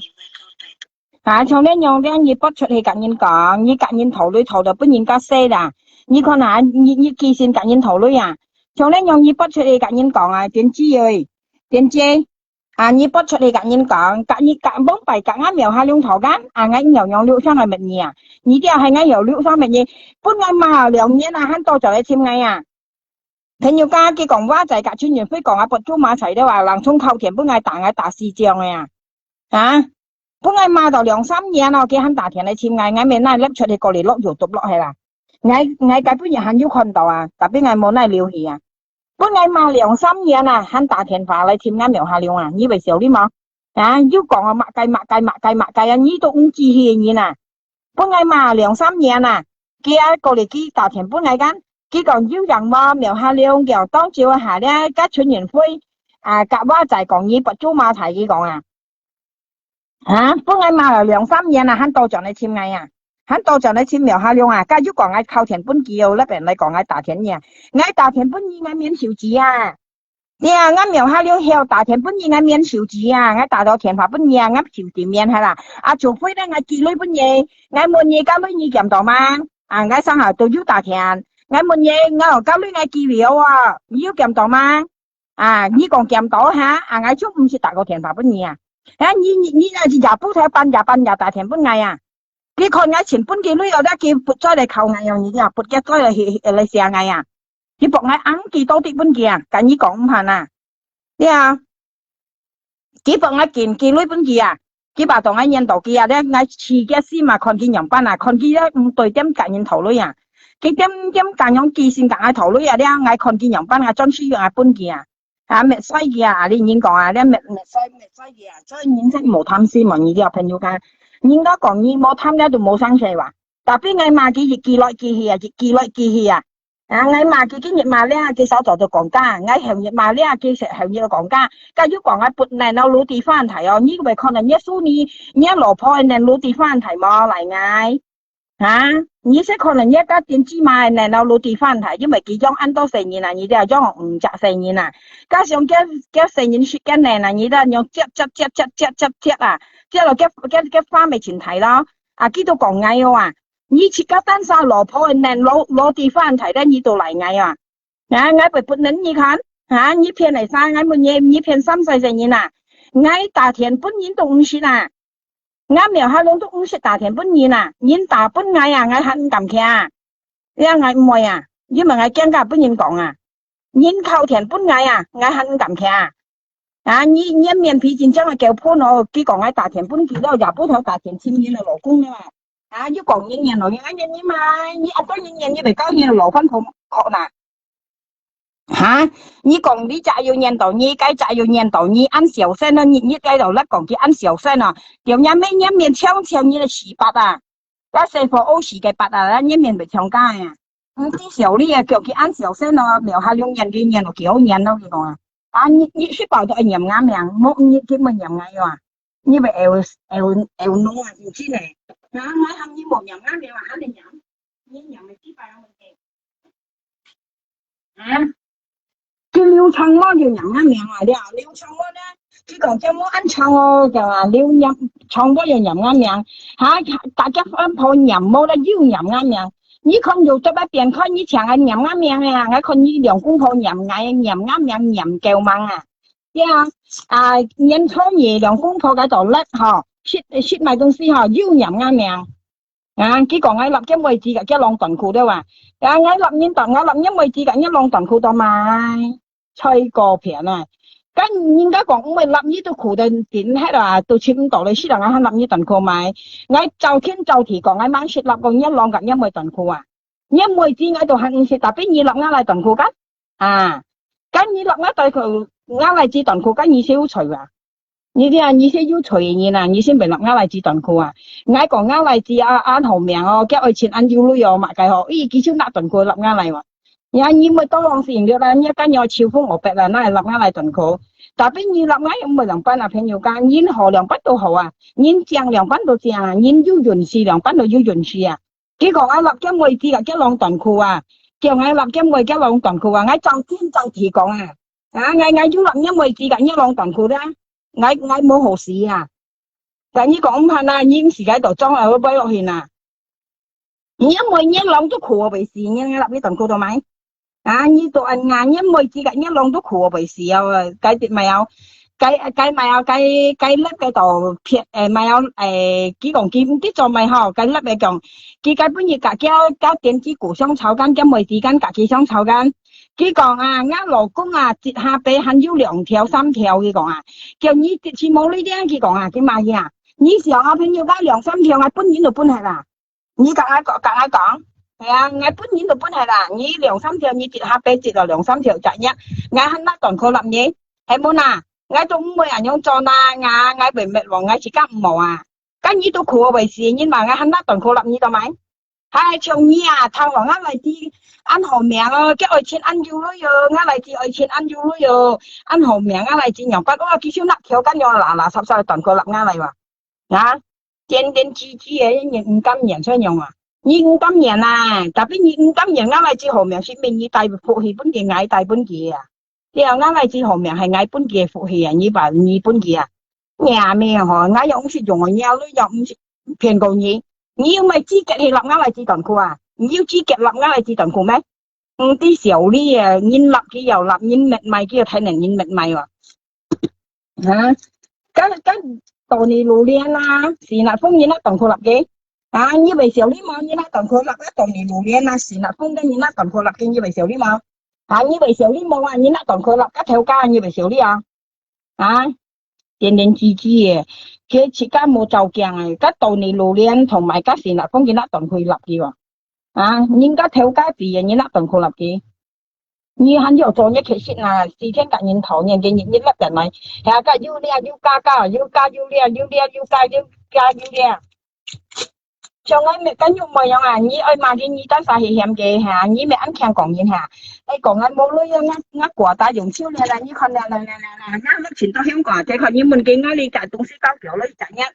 là nhí ship nha nó nhí ship nha nó dùng đi là như mình cái hiếm còn thế ngắt lớp chín tao hiếm còn thế còn như mình cái ngắt đi chạy tung xí cao kiểu lấy thịt bạc lăng xe đi chạy tung xí 30010人蚊係咪700人車用我20年咯，你要啥加上50噸個你講你肯定基本人肉咪仔咯，我教你為少你冇講出嚟吧？人肉咪仔就騙花仔女吧，叫幾百女人肉咪仔你就騙出馬了你台灣人肉咪都騙花仔女了，你含啱你肯定基本嘅價交位費，交啱呢位費啦，含啱你肯定基本嘅肉咪仔價交了我啲小呢嘢賣幾百咁講一日肯定基本嘅差唔多，你見一日肯定本件你咪講頭先粒人嚟講，叫冇買冇quả大了，叫冇粒喎。你首先冇行嘅粒啲佢講係你粒時間係高過啱抹板啲佢講你實在很有騙你知啦，冇很貴咯，冇騙你我跟你講翻而家唔會簽工作呢啲佢當咪為簽工作，當咪為冇人請因為佢幫大講乜錢向佢幫大跟錢當然搬佢來佢講向乜或者要人喊佢做事落佢冇去跟住像比如佢拿錢當然搬佢來嗌猜嘅啦，朋友家嗌猜嘅呢嘢你當時入門都落嗌按多講嘅喊落嗌猜嘅嘅呢搬嘢實行呢啲朋友佢幫大跟做事落佢重視落跟原來咧香港睇班仔跟日下叫做月跳500、1000、300、200係叫做神事咯，偏偏柒跟佢日下講日下寫咧就要10條8條跟然後佢做事落佢咪唔會做啦唔會有佢推行嘢啲我唔會有意思佢偏落個多女做神事個多女偏柒你偏該你偏嚟個多女佢就要聊佢咪聊來佢先冇落呢東西唔冇呢啲朋友家自己要你冇你要人添自己做成得按苦自己咩去做你即叫唔係有咯人家講咪唔冇吞係啦呢啲冇本人家吞係去自己咩簽工作跟人上比如今日以前到呢你做開人家含你做你苦都去做我啱講你講幫我老公朋友家我老公間佢度做的士我老公是揸熱生揸半熱冷我老公是前傾嘛呢啲朋友間我喺前擔心見呢啲我老公咧我講你講佢去做時間佢度做 shift 個集中佢做黑就為事人家講 K 定都未上落夠了我老公嘅 K 定用 K 人嚟下都未上落夠跟然後佢去提供意思佢要生蛇啊，佢要時田啊，你啲朋友，佢要時田啊咧，佢含大田幫我老公嘅呢號冇甲我頂下樣啊，意思含我老公頂一間啊啲，我老公起但係咪上落夠啦，肯你自己做啊，切咩味道咧？你即係用現錢啊，你啲朋友家，你即係叫現錢啊，車家交搭朋友嘅現錢啊，但係啲電子幫大間錢多年半幾女間，佢掉高女買啊，你啲朋友要現錢佢做工佢唔會啊。佢含อันนี้ชิ้นเป็นซาแล้วไงไม่จ่อยุ่งยิงกับปุ่นไงเลยอันต้นยิงปุ่นไงเลยอ่ะยี่สิบ五時就ยุ่งยิงกับย่อง嘅啊，而之後佢掉高嚟埋啊，人家ทำ佢做成咧，見得推下啦，推面啊，推下氣啦，賓講嗬，一客家法嗬，意思啊，人家含你你愛解做事咯，冇人賓講啊，啱冇有你ชิ้นเป็นซาแล้ว樣，嘅意思佢騙到女啊，呢騙到人啊，女咧啊，佢推面啊，推得良推得見下冇人嚟請佢做成啊嘛。我跟有啥講啦？因為啲人咧係群春嘅，你啲朋友間係群春嘅人啊，佢推嘅，啲人咪冇人嚟請佢做工嗬，啊，啲人叫佢簽工作，啲人冇人搬到間，叫佢簽分做，你做得都冇人愛請你嘅嘛。嗱，你識佢自己越少做成啊，一手做成啊，你係是講廣府威講啊，佢單手做成啊，你啲啊，上機啲人咪要人家搬嘢女啲朋友，人家含你做咧，你咩去做？你啲啊？女唔怕做啊，但係嘅咧冷書現咧見到度唔要人搬啊，我做下你做到咪嚇，我冇咧我西涼西下講涼講間你要咪見人來樣啊，呢啲啊，幾時冇得就咁又廠橋啊，啊呢我跟你講啊，我啲經驗啊。過嚟嗬，朋友間嗬，過嚟自家講hành威嗱嗬，自家講嘅嘅hành威嗬，從幾間講嘅來香港結婚間，同埋根本亦嘅咪就到就係現年啦，呢一隻叫前骨台灣呢啲朋友家，呢個前骨台灣，佢啲經驗咧，又講咪有快樂嘅地方，佢又咪有又咁講嗬，又珍惜啊呢啲啊，從按少年間講來香港結婚間，幾間講嘅來香港結婚。佢結婚間，佢來香港熱年間，喺度熱年間，因為佢老婆去做事，佢老婆擔保佢等宣盤證事實，佢宣盤證到咪等到熱年嘅都35時幫費，我幫費我交我老公50等年啊，我說唔知其實呢費到要宣盤證啦，特別未長期嘅朋友，咁你可以做事嚇，佢諗書啊，佢咪做事啊，呢啲啊，佢等佢老婆養啊，可能佢老婆拔壓啊，對於就話。你啲啊，長期香港咧，今日佢真正係我朋友間為好名啊！像你認識全國台灣呢啲啊，係幾有珍惜啊！啊，你啲朋友我跟你講咧，像你香港結婚咧，你老婆做咧，你做大力不看。你啲啊，像你老婆嘅人，你為去做社樣係啊，你老婆去做社間，你冇做社間，啊，你大力不看。係啊，自家買，即係像分婆人樣咧，自家買菜做飯。土地打理不卡就對啦，你啲即場分鋪人用打理不卡，像啲人啱老公去做時間，嗌打理不卡人用啊，像你老公你老婆為交到而間，你老婆去做工間，而咪打理不卡咯，咁樣係唔係啊？唔係朝你人冇啊，你啲叫老婆去做時間，見到隔一啲分鋪人去行啊。嗌遲到啊！啲朋友嗌人啲係唔係嗌遲到啊？嘅分鋪去做社，叫做隔喐熱班分鋪人去行街啊！啲去行街去聊樣啊！嘅老婆撞到咧，有冇飯後出啊？呢啲啊朋友嘅，你嗌就話下咧係講啲意思啊！就冇辦嗌到晒交勞工間啊！嚟香港交勞工間朋友家間，啱勞工去做社間嗌做買菜做飯啊！打呢部卡間，像幾都係啊！你平常來間，你交老公又好，交老婆又好，自交老婆去做成咧，自家是做呢一個責任啦，自家即係打呢部卡呢啲啊，自家係打呢部卡，冷靜你領有傷咯，我接連你話，冷靜你打嚟空係傷啊，冷靜，你有空啊，你有傷，我接連你咯，冷靜，冷靜我接連你話啦，見有傷啊，我接連你咯。你要打個空嚟落嘛？哎呦，你有傷人家吹過。冷靜我跟你講，你打呢啲空，人家畀你看見下嚟。誒，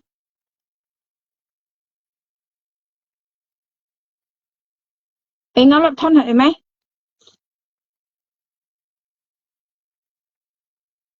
我落吞係啊？就咪啱下嚟冇聲冇氣嘅。但係先得朋友㗎。Rồi, lăng trai như ta đi chỉ là đi chặt khung song à lăng trai nhung chỉ lo hề lăng trai như chuột hề phân lọ lại như phân con ngã à con như chỉ ngã hà lì à con này con nhìn hậu đấy như tung ong đi tàu như chỉ lo hề nhung chỉ lo hề à chứ hiểu xong mà lăng trai chứ con đầu à như là nhung đấy như tôi hiểu xong rồi bà con ngã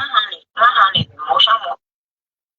lăng trai ta đi chặt khung song à là đi chặt khung chỉ lo hề lăng trai chứ con đầu đi chặt khung à như ngay sự sáng ấy con là nhiều cảm này là tapi nhìn hiểu xong đi mình làm mấy không không hiểu xong là lăng trai không hiểu xong à chỉ kiếm xong rồi你写大空啊上按一分钟按成喎，冷仔你好叻喎，冷仔，冷仔你好叻啊！你不條條你發少去，條機咁咪啦，但邊條疏啊？嗰樣你自家兩三冇引盤多冷仔，你冇引盤啊？隔嗌啊，咁條疏啊？嚇？唔知少啲嘅。冷仔影又雙冷仔嗌接嚟你咯，接嚟你咁又雙嗌半天嘅調度啊可以，咁又雙啊，你有冇劈炸棍？咁又雙冷仔對應錯啲啊嚇，唔啲少啲。你繼續咧，就細眼命最後咧，冇細長期來香港結婚咧，朋友間三眼碌係轉行前後時候，我三眼看見啦，我看到安生氣嘅你了，今年未按前個睇來香港結婚，嗰時安好運氣嘅你了，是未按到，自家係好珍惜啊。你有自家尤其每自然分鋪然後出嘅交老公啊，嗰時安好啊你了，就諗自然後出嘅交老婆咧，很過強啊，你了所以佢稱牙話。啱要來香港交嘅老公，自家愛學學對自家嘅老婆，自家愛食嘅冇經去價值去聊啊，去行啊呢啲啊，自家愛聊去行未難下，家大把時間呀，你睇呀，啊你拜六禮拜二放假你咪去行咯嚇，啊你老婆去做工，自家都買菜做飯洗衫，打理冇卡打理學學啦，你老婆就不咪滿意啦，啊，咁咪為對你就嗱，我滿意，家先你爛事啊，家本來幾多爛事啊，你看嘅。朋友間以前嘅原理都係啊，家下俾佢見嘅人啊，默計到死老婆做嘅啊，呀，家就靠為事啊嘛，計幾到死嘅老婆喺看到好笑啊，中國邊又死嘅老婆，咪呢又死嘅老婆，咪家又死嘅老婆係，呢度慳啊，呢度咧咪知弊啦，呀，自家真係做嘅啦。因為啱件事講你就笑飯呢啲朋友間，我講就笑飯，你出白講嗌冇夾呢啲啊，佢講嗌冇本人女，你咪可以問佢嚇，家佢係幫偏身係啦，家又打嚟咪幫偏身係你去問佢，係啊，又打嚟，家苗下練要本人女嘛，係啊，要本人女嘛，你問佢，又要本人夾白條嘛，你問佢曉。à một còn ai một bên nhìn lôi à bên lôi à kia một cho cũng ngay nhầm bắn à ấy có nhiều mày xì nè ngày một cho cũng ngày một lôi du lôi có nhiều mày xì nè bị xào xì nhân chính trang hay mỗi hồ tàn đi như anh nhân tàn đi nhìn ra ca hàng như cả nhà phân phối xe kéo bể xe chẳng rồi à cái mình xì hi xì leo hay như nó cái xe chẳng rồi à hả vậy anh sinh chỉ ngay chẳng chế cái giờ ai講啊要講嗌正啱面冇病，嗰嘢咪事，跟住你分鋪啊，係啊，跟住你分鋪姐將嗰嘢咪事啦，咪打你人將姐的話，因講你看嘅面啊，你看下呀，朋友家今天嚟晒幾多ngày，你看嘅面你幾多兩磅你望下呀，人啲人用面啊，你因磅啊嘢嚇，啊你係因磅啊，你看嘅面你看下，你看嘅面看得啊，你看，很前強險你啦，你看嘅嘢幾百面你看。哇，險冇超市，你睇單三毛嘅面，你看下，你唔啲嚟晒基本嗌嘅呢種上，你看下，你看嘅面，你因磅嗰啲人要面，啊，日本睇我以為格貴做下水啊，你啲啊，係用呢種高度啲咧，日本睇攞格貴做下水用啊，你嘅面咪長間用係波拔木器喎，你啲啊，長間咪長間，人家種豬啊，加埋加豬低喎，你啲啊，佢用啲錢小身嘛，你細嘅小身嘛。啊！你係電子啊，你係15歲嘅人啊！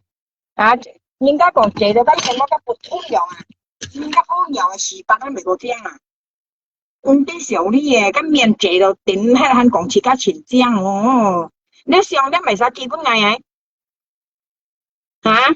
ngay tí mày sa kia ngay cầm xây cái miệng cả kêu sắp kia như thế nào sự實ngay tí mày sa kia本來特別ngay cầm xây cái miệng cả ngay xây cái miệng đó kia cả hạ唔不又叫sắp kia ngay驚車用啊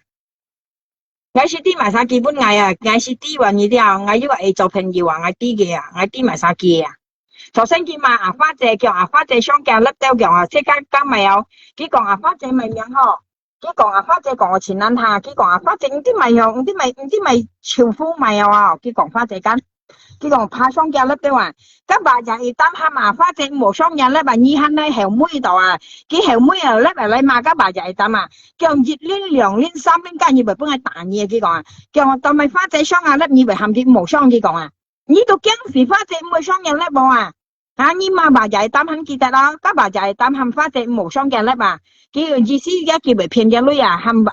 pha trên như một xong nhà lớp bơ chỉ bị骗như này lối à nhau hà đấy cô đi các phát chế cả các bà dạy tám cách họ cái tôi hỗ trợ hỗ bất kỳ thằng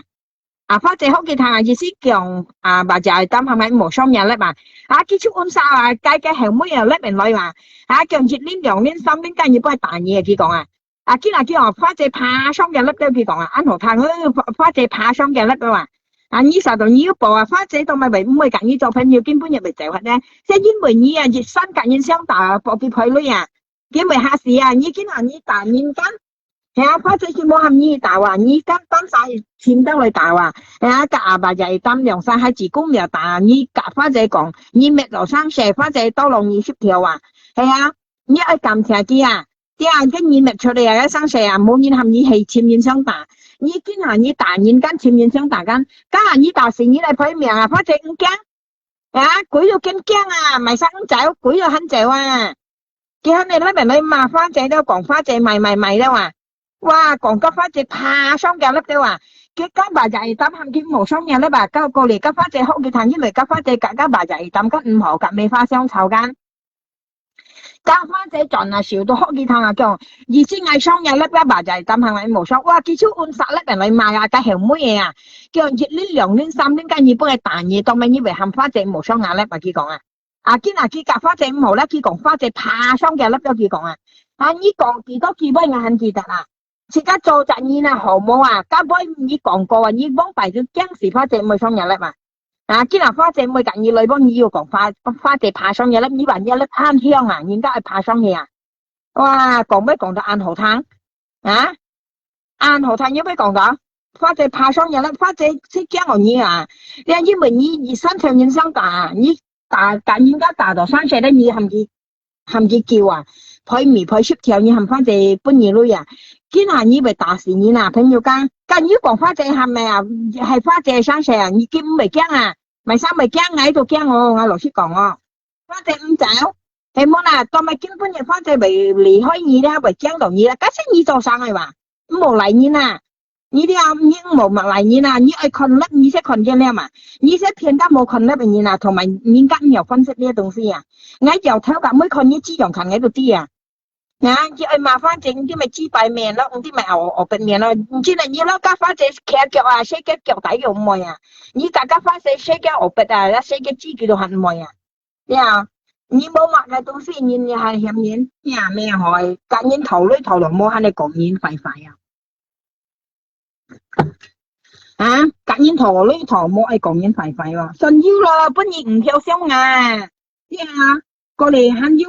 tao lòng nhìn phần cái ngày cái xong tả lối hay còn ngay cả phát chế có anh sẽ dư lời bong hàm kim một tao lòng nhì ngay hàm phát chế một tao lòng nhì cái như còn hắn này còn cái gì ăn chiếu còn phát chế mày đó tí mày đó ý ngay bị quỳ xì thằng đó hát này nhầm đầu phát chế còn bóng bài cái cà phát chế hồi đó cái những môn kia kiểu cái cà phát chế yêu thiên về LC phát chế cả như yêu thiên như cả cái lưu yêu thiên như cả phát chế lưu yêu thiên nhá nhìn phát chế lưu thiên thiệt không phải xỉu đi nhìn cái còn thì cái khéo họ dịch san nhìn thiệt ngay phụ như làm còn kiểu cái cà phát chế yêu thiên nó cái còn kiểu cái mấy cả cái mình đi mày thiên cái còn như cả phát chế lưu yêu thiên cái là phát triển cả nhiều thiên thiệt mà nhìn people nhìn tí xỉu đi nhìn thân nhìn chết cái còn ở香港như啲有朋友家幾講喺香港不要咪有沙田沙田嗌出名啱又係用沙田出名了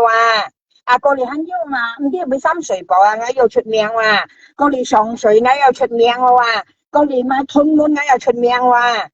我出咩名？你成個山就用你出名喺度啲，你講我出名，我出乜嘅名？而下撥我不出名啊，又係我意思我撥我不，你講來講去你係掹คน嘅話，你一講來講去咧你掹คน嘅話，你肯搏我撥我不，你看啊，你認คน我不啊，咁你講啦，講我普通話句嘛都撥我不一樣啊，好過一分鋪啊，交夾勞工4天半年掉啊，你話我撥我不，你要學คน冇學掉啊，咁你講啦。要學คน冇學掉啊，每個平啊，你那是半年掉啊，你3半年掉，你分鋪啊，佢講你啦，我被背事啊，你分鋪啊，交夾隻勞工啊，你爸爸一老婆啦，我撥我不，我你要學คน冇學掉啊，先能辛苦啊，我撥我不，你看嚟意思係咪咧？因為你點解講咧，你講我不講啊，本面啊，你講我只擺講啊。一下講嗰就講喺撥我筆，一下講乜講喺撥我筆，你班你掹คน嘅話，你搏喺分撥你看啊，你班人คน我筆啊冇คน嘅話，咁講嘅，你คน啱由下了我只係掹คน嘅，對成喺撥我筆，佢咪冇咗兼全忙嘅話，我跟你講啊，由下了我筆肯定聽過啊，不能啊，因為當咪咧係17歲啊。所以而家先冇險癮嘛。你話我苗下了17歲啊，你啦17歲啊，4啊，你話17歲啊，你成家咪水啊，所以呢個鴨腳咪泡嘅叫係咪泡腳啊？朋友講鴨腳可以攞泡啊，用架刀去泡啊。幾聲講嗌，所以我咪隔幾講啊，我17歲，你成家咪成家10歲、9歲、太講歲，咁咪得啦。所以咧我講幾啦，叫做講嗌講幾話，但係幾講嗌咧叫做唔係講啊。你係知擺面啊？你咪講我入邊咪講嘢啊，我都講嘛，個客嘢我食唔會生炒了冇人啱命喎，我要求緊田低，我意思你冇人啱命了啊，個客嘢咧你做嘢我做藝啊，我咪做咪啱生死啊，家要講我借了，要偷我上了，要戒到咧，要講我借苗下了，今年毛病多咪啦，你驚係隔到你冇隔到你，又係欠我冇人冇借又係，咪試下份人一樣唔知。我呢個蘿蔔啊，差不多2件店睇回啦，朋友家，我2件店睇回個蘿蔔啦，佢講我2件店睇回啦，你看到啊，我2件店睇回啊，小字個蘿蔔啦，喂，我2件店睇回啦，係話我2件店睇回啦，你係唔係都阿姐香港啊報件來嗌嘛，點知佢冇本意女啊，講7講8啊。最後冇人啱樣我啦，你甩緊冇再聽我上了啊！而家做嘢咧，我都自理啊，冇啲聽嘢好笑啊！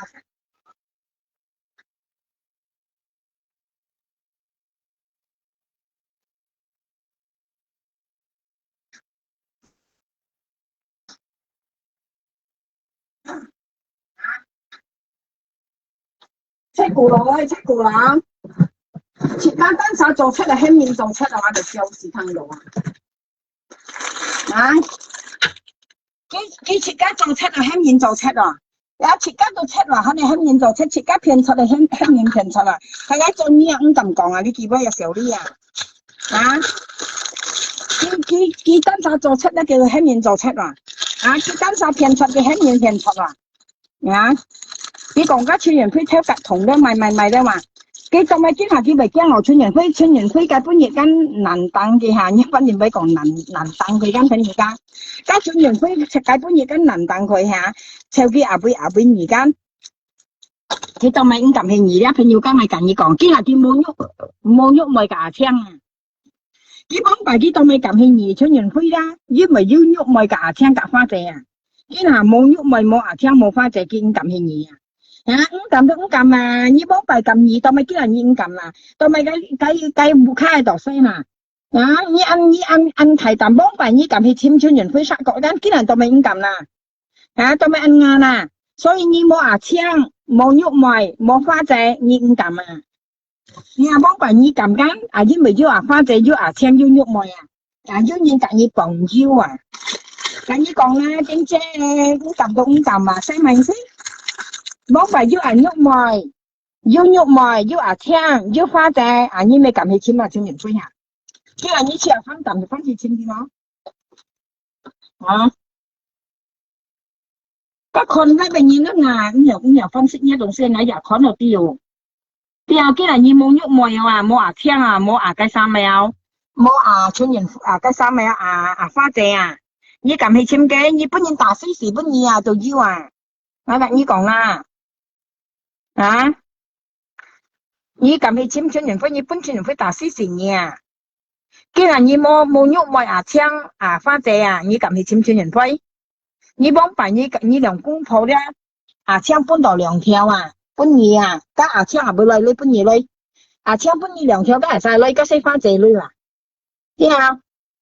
à thiang bún gì两条กัน你講嚟緊啊thiang係價值啊bún gì兩條กันcác xây pha chè lấy mà佢應該係bún gì九條嘅了佢應該係bún gì五條半啊thấy không佢hắn減係點類啊佢唔係bún gì兩條係bún gì五條半啊因為啊pha chè bún gì五條半隔你減一冇到費啊佢冇減啊啊thiang係切兩類切係三條半啊你話佢本來要兩條กัน啊佢減一三條半啊你hắn做熱賺戇居居啊你應講啊因為你hắn就係趁手機去kiếm các chuyên員費啊cái phân phố大家啊thiang係老婆間大用喺大家面間係啊cái thiang係老婆啊chuyên員費大用家喺大家面間啊個你啊chuyên員啊thiang bún gì兩條間bún gì兩條間你呢邊你講嘅啊thiang bún gì兩條間係因為因食水嘅價嘅啲間你未講下啊個人冇多叫下啊thiang咯啊chuyên員費你未去爛嘅間一老婆兩曬喺動盪喺爛嘅間啊thiang嘅貴啊呀啊thiang嘅貴啊你先能咁做呢東西啊而家冇啊thiang冇花姐冇肉冇困你咁啊啊你嗌做嗌開一排個人啦點知個你冇喺度炸惡啦你冇炸惡啊你竟然係簽春園輝嗌緊你講你要去冇咗啊ya ada pergi ndak datang ah ada pergi ndak pulang you đi mau chọn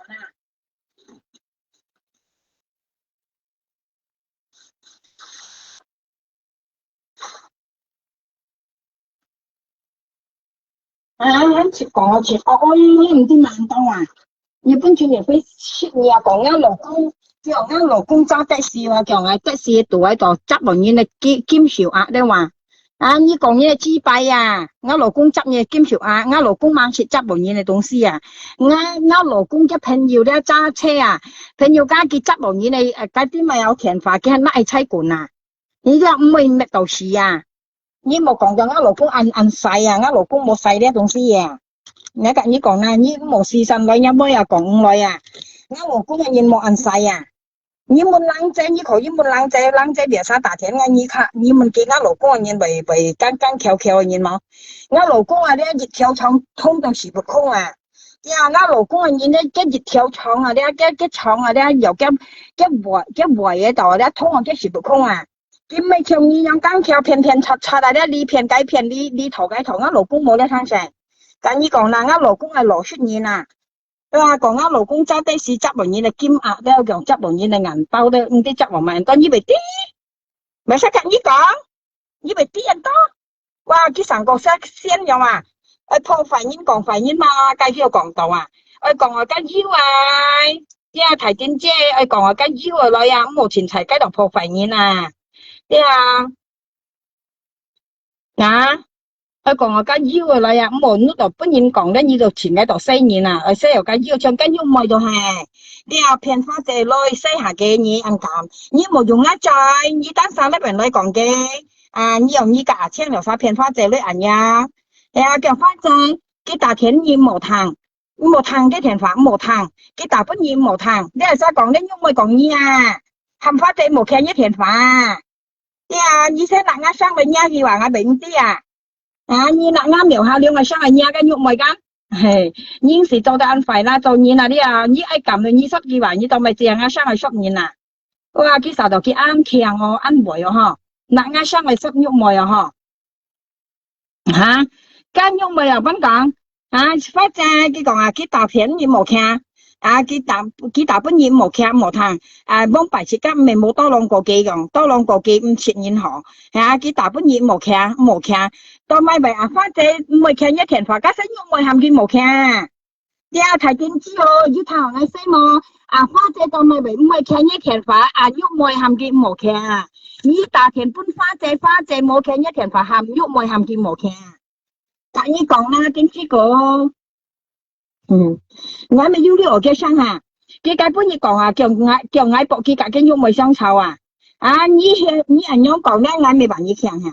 啊，你呢都冇骨氣你呐，你到咪你咪樣講咧，我博你隔人喐唔係相臭緊，你咁樣講緊，其實呢我笠出去你咁樣講。你講係咪嗰時渣渣咯？佢講下，叫名下咧，應時渣渣，你博嗌罵嗌喐咪正，你咁樣講下。事實你冇唔係你食啊，家生得碌到扯扯皮皮啊，嚇啲冚花仔冇傾一傾話，你聽到係嗌啊，嗌咪壓到爆喎。因為就咪因為阿爹，因為你冇朋友了啊，你朋友條超啊，即係落吉做我啊，因為特食嘅啊，你阿媽計到河咧，你上啊熱啖氣吞嘅啊，你意思啊？你意思你冇朋友了啊？你意思你冇特食嘅啊？我都咪永邊嘅意思啦。啊，上邊本人嘅朋友嘛咧，你兩沙都聽到係嘛？咁你兩沙聽到咧，今下我同你講啊，朋友間你聽到啦。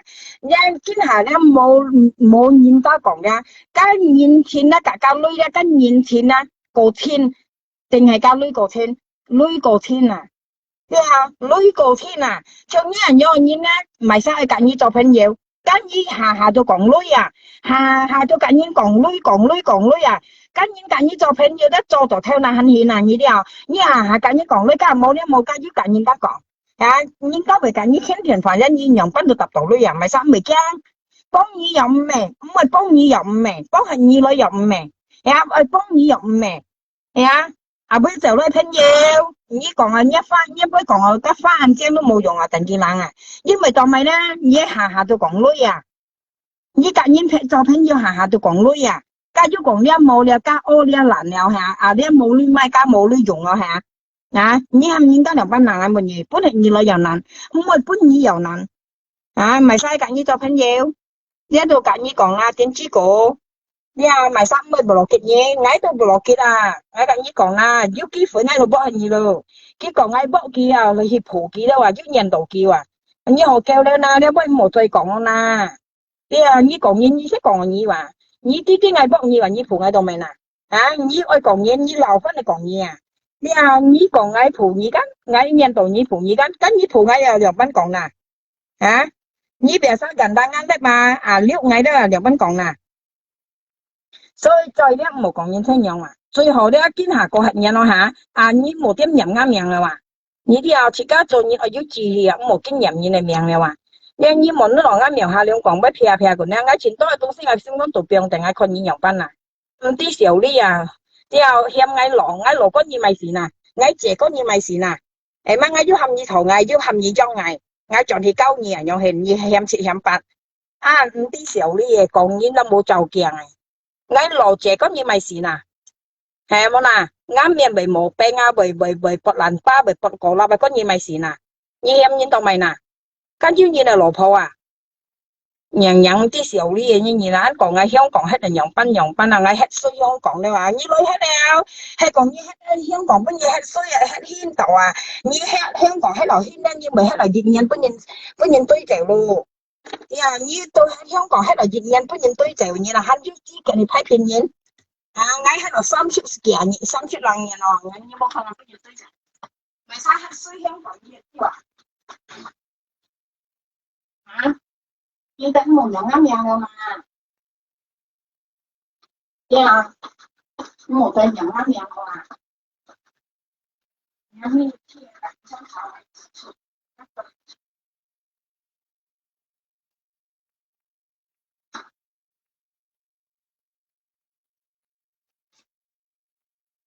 啊！你冇再飲一病啊！你冇再飲一命啊！講緊去挑個邊款都唔知買唔到啊！啊！你講呢樣會跟人相信你咩？點知嘅冇為何講啊？講七講八啊！我去見呢本阿家嘅買菩薩叫我挑個邊款得了啊！佢講我咪有挑唔知買唔到啊！喺度報用嘅婚宴咪嘅婚宴挑東西跟人家聊嘅生間，佢到嗱啱上報出去話。今下咪世界咧很偏當然， nhà mẹ chỉ họ như做條路嘅啦，冇呢度騙啦，呢度冇騙了，冇人本意了。了，係講呢乜辦銀行買得切跟拿出嚟買，推去街邊啊，按啥鋪頭先買啊，你冇呢度招啊，你呢度招先揾辦啊，你就實際揾辦啊。你用呢東西按哪個銀行買，一下去到愛買一條嘅啦，一下應該買自己買嘅乜辦到愛講條嘅啊，朋友間你拿出嚟鋪頭買啊嘛。啊！你當咪每隔一羅婆啊，鋪頭先買乜飯買啦？係咪有吹緊乜飯你買啦？當咪啲 app 呢度先啦，啊！黑掹騙叫啊！啊！黑掹騙七掹騙叫係咪？唔知少啲嘢。啊！亦係人家自己買得出去熱條啊！你啲啊，愛買廠叫啊！你講啊，買筆冇買叫啊，買叫冇買筆啊，愛買廠叫係我買唔廠叫嗰定幾冷啊？今日你買手做冇㗎，你買咩定幾冷啊？啊！你咪你都兩日啊！你先攬起條路，你知啊？像今日佢咪買咗乜飯啊？你自己乜熱啊？阿幾13日啊？阿幾存一呢啲存最冇存6、7、8天啊！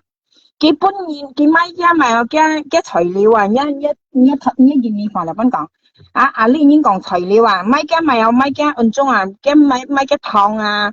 買加麵粉啊，買雞春啊，一幾百零嘅2、300天嚟買啊，都裝50隻了，朋友家，好食冇食你懂啲啊？因為2萬類啊，好食冇食你啲啊？認啲㗎？嚇？咁個一呢出係現啊幾度裝啊嘅啊？呀，家總之好食冇食你懂啲啊？你就幾番？係咪做神事做到人用係冇用？朋友家，你神事是做唔到神事，你啲啊？係冇用，我識講啦。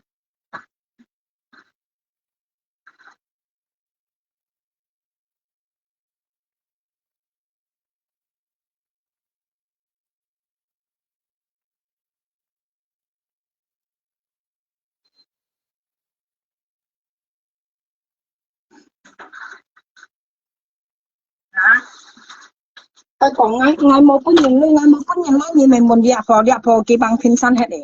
hả các tao lại bằng phim san hết như thì chim các tao lại như còn các biểu hà liên như bún nhiều luôn mà hả như thì chim tao lại à hả như một tao lại xiang mấy hả như bạn sinh chỉ nhìn hả các tao lại kỳ có bún ngày à kỳ hắn bị còn à nếu còn các tao lại mẹ ở ngày cái có bị kỳ lấy ngay liền à cái đó là kỳ bún ngày kia một kỳ bún gì nè à ngày nấu kỳ mày đi ngày nấu ngày bún nhìn mà như là phải nhiều cả ngày gì sẽ ai cao phần kia mày ngày sẽ mày là bún ăn gì hả mày ăn sinh chi như nàyว่ะngày chỉ mà cái xiang sen ngày hạ bể都ngày đi chợ một cái xiang ngày ôn chợ sen yêu cái xiang à như còn ai một bún nhìn lấy cái như còn ai một bún nhìn lấy cái như mình muốn kia như mình kia bằng phiên san hay là hồi như chim kia bằng phiên san à nhiều ta là ngay sáng muốn như cái miệng hà lượng như bún gì lấy mà kia cái còn dưới mà lơ dưới mà chỉ phải lấy bún gì kia còn ngay bún gì xí xíu theo như nó ngay thầu được bún nhất trái lại cả ngay thầu lấy như hắn mình thầu啲小啲嘢，佢本應係佢想炒3年啊，2年3年啊，慳大田本嚟啊，咁又係靚要人麼人當照下村人推介話就係講要甩不中話題嘅講哇，佢要靠田靠市場啊本嚟我咪要甩出去家要講喺大田本一勞工，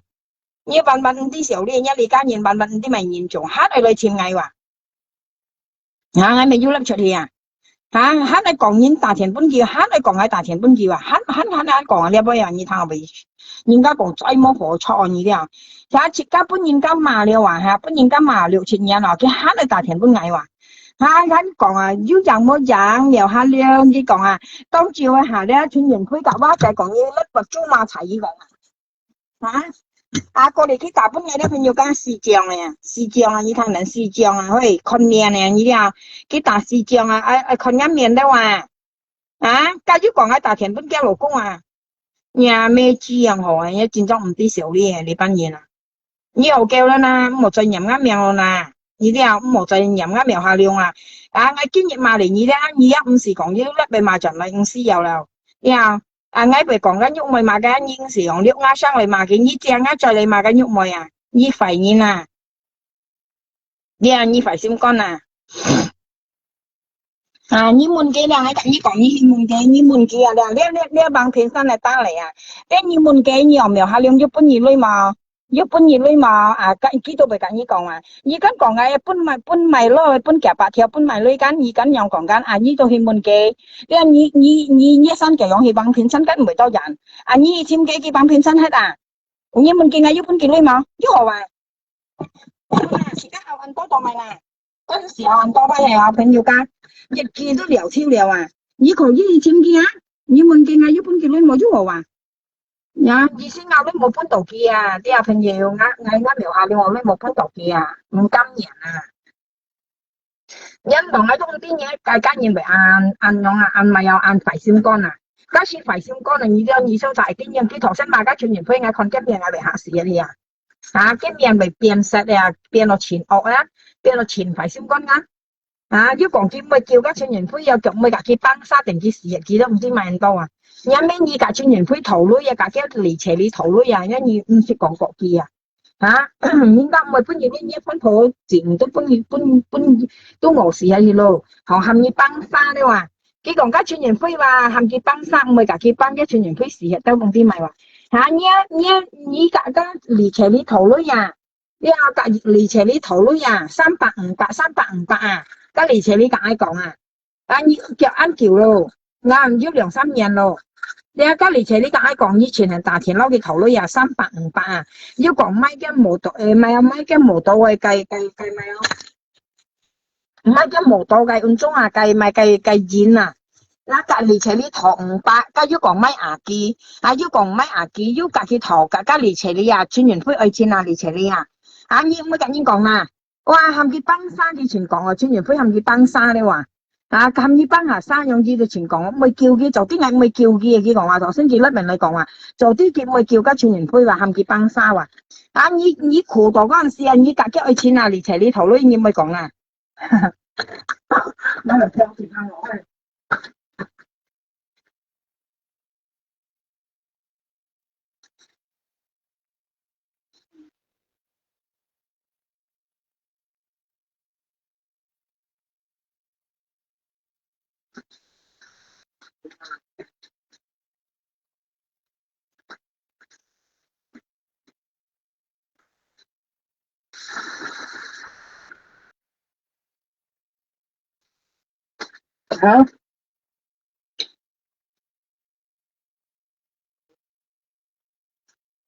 好食家無聲講食家紅呢啲你從啱描下兩招你冇累你冇困衰捱冇做工要累你冇困衰啱描下兩招你冇累你實同anh nhóm講跟nhìn trước bản nhãn hàng講nào點知nhìn招你冇累có nhiều mày xỉn你困衰捱到mày你要咪只困衰nhìn啫捱招你冇累捱好本共你累nhìn你到啦咪投個累nhìn投40票cái này cho công trình như còn ngày冇lấy như vậy ăn sinh chi còn với như tôi đó ngay thầu個女面cái nào冇本要講係冇女講老公咪有計即時執面兼連都執冇辦咧還要咪講跟như vậy ta xì với khủng xì luôn như phân phối phân với cung phẹt xì luôn như châu này xì luôn ngay cả như còn nhau bỏng vụt nhìn đó mới sẽ với cái bỏng vụt nhìn kiểu còn nó lại nhiều quy đâu bởi nhá phân phối chỉ bài bên như tiểu cái ở bên không sẽ cho tiểu béo nhiều đâu còn những cái nên嘴咯cái lũ地方台北你講你老婆嘛用細婆用本地出的細婆出嚟你分配東西你都那表你食嚟講唔啲少呢說你說嗌你到啲嗌你咪隨便咁樣講情話因前當然生下大田本嚟你聊下用下冇傾咁樣講嗌到咁食大田本嘢更何況你家大天而且我nhìn都唔識大田本年我以為我係嚟晒本以前齊繼續講繼續寫繼續冇人冇隻件寫落去個櫃攤你講乜櫃攤你講尤其是呢在不要熱記位係真係前途講發失位應該冇人用做得你就寫到落去你大田本嚟就要你看佢本年萬2、3年你肯後田本嚟苗下亮cái còn dưới dòng bôi dạng tông chiều你甩掉全年飛講你不丟馬賽cái條片hắn giúp biểu hiện hàm tổng ai chỉ mà ngã quân này sao ai cháu 你啲炒本日前年還有看到啊？你啲啊，按照那個定數你也得變到啊。啲啊，哎呦，好生氣蟲啊！嘛啲嘛3年還打錢不挨啊？啊？你咪少啲嘛嚇，做你咪都冇啊，你啲智慧啊你啊，本來嘛3年還打錢不挨啊？啊，過年那粒出嚟啊！嚇，你冇分打錢不挨啊？你講咩？你整衰啊？你講，你千祈冇分打錢不挨啊？咩？你整衰啊？你講啊？你係你打錢不挨，你肯定衰緊啊！你千祈冇打錢不挨啊！你冇加啲二打錢不挨啊？你啊？咩？你肯衰啊？你講。而家做人了，我要志氣，啲朋友間應該講唔係緊要想炒咯嗬，而家唔係炒嗬。哇！佢又邊講幾萬嘅5、6年啊？既然你講唔係炒就唔係炒就炒下去吧，唔係使緊要炒啊，唔係使緊要炒下去啊！我以後咧你又跳下上啊，唔係使緊要想炒，咪回事。你講係人子夾嗌想炒，你博人家半年內，馬來馬去，家要人家半年內，馬來馬去，家要博人家半年內人又係啊。你簽收là nhìn lòng ngay gần như sao nào bây giờ ngay gần như sao tổ là hắn xỉu đi à ham tổ đen ngay con như ngay giả lấp cái như theo ngay xỉu à đen đi tận ngay nó sân thì à bây giờ nhìn cái gần như hổ liều à hả nhìn cái còn con nó nhâm miên đồ nao liều à thấy nhiều cái bị gì cái là ngay gần như hổ cái ngay con nó nhâm miên ngay đồ hắn nao à tao mà như hắn lại theo ngay xỉu phải như à con à như hay sắp không số nhìn lòng ngay một gì hay còn ngay nao gì chạy nhìn nó thấy nhiều cái ngay con nó nhâm miên đồ hắn nao à咁樣hen，特別叫人偷啱上下白起嘅罐啊，咁咪意思嚇？啊，啲小嘅，上下啲人有買嘅啊，家幾多買就咪話啊，你呢度炒咧啊，馬來買以前要炒㗎？我哋 L 市認真啊嚇，我買緊喐咪以為呢甩人嚟白起嘅罐啊嚇，你意思啊，講起買喐咪意思？你小呢嘅，特別你唔敢用一再用一再，事實我啲嘢撈喐咪咪啊呢啲啊，呢個啊花姐嘅冚花姐冇談一田飯，你識撈了啊？我呢度我啲啊，我是啲啊，我是按年是前強分析面嘅東西，你啲啊朋友家，呀按年前強分析面嘅東西，見撈咪啲啊，幾時事實佢先撈喐咪啊呢啲啊，見撈喐咪咪嘅，跟喐咪啊冚花姐冇談嘅田飯，叫花姐定佢被打叫你冇談。你練喐咪係嘛花姐冇談嘅田，係嘛花姐冇談嘅田飯，叫花姐佢講，等佢被打，你冇談，叫自家冇辦，咪冇多浪記佢講，佢多浪嚟，佢咧佢意思唔有珍惜啊！你啲朋友，佢得去度係咁樣啊，佢度係了嚇，啊佢到咗要夾花姐頭啊，啊喐咪就冚花姐冇談嘅田飯啊，你見出啦，我要六嘅三個朋友係黃藝慳啲人藝慳。呀，我見人慳間，突然間慳分報價拎不二攤啊，跟喐咪係麻花仔冇攤嘅田飯啊，叫等佢打花仔咁要冇攤，佢等佢被打要冇攤佢講，但本人我跟要六本二攤，因為佢冇錢啊，咧佢冇攀嘅話咧，即係全部間熱賺喐咪自己做朋友啊呢啲啊，佢冇攀到間我做六本二攤哦，我事實先啱咩講係搏佢。夾喐咪想炒唔明，我意思講緊喐咪你安排先幹啊，當咪青嘅花姐頭呢，當咪以為係嘛花姐為，呢當咪為唔會冚花姐冇談嘅情況，當咪青罐呢以為基本花姐青嘅花姐只練到呢，你當咪為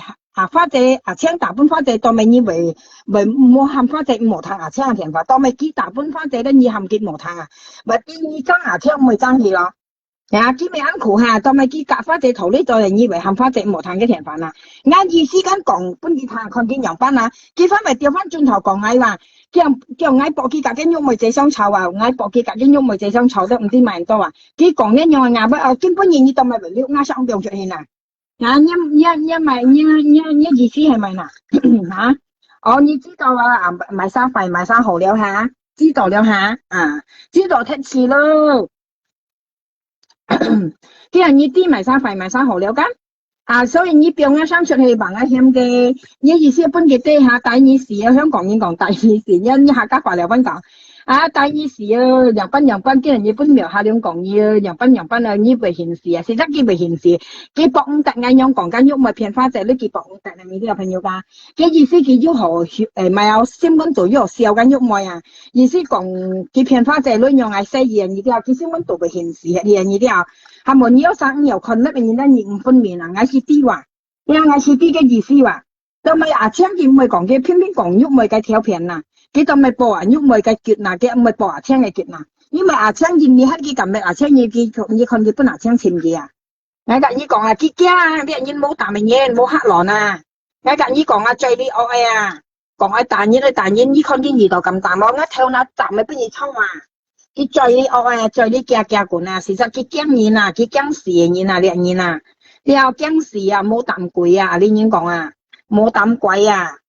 chơi đi oi chơi đi còn tàn nhiên mạ cây cả nhìn cái giả xong cái lẽ mà mình nhớ sau cái chuyện như nó thì rồi cái kém bữa nhìn cái hiểm một cái mẫu thằng này bây giờ trong cái bữa nhìn chuyên nghiệp phơi hay này sao xong cái lẽ bà bây giờ còn đó bây là cái làm xong chuyện nhìn cái lọ thì đó cái kém ngay cả nhớ ra còn na điện nhìn hay mẫu tạm mày chơi đi oi như cái nào đấy như không cái chuyên nghiệp phơi chuyện cảm cả ngay cả nhớ ra còn giờ tiếng cái đấy cái nào mẫu ảnh nhúc mày cả pha gì chang冇人家己撐嘅師傅呢啲係佢簽埋出人飛基本全人飛打死死人係冇朋友即係出人飛撈嘅咪咧撈嘅上次啦佢隔嘅羅婆涼沙咧咪幾多暗鏡出人飛係撈嘅話呢啲佢嘅羅婆嘅本人肯講嘅乜嘢叫你ăn你本人咧下落暗鏡不執一叫執嘅講但係嘅羅婆肯講嘅乜嘢叫而家出人飛ăn話本人咧下落暗鏡都嘅講你真正你講了不你很有苦啊冇佢你冇想到人家暗間度抽嘅叫人一幾多辛苦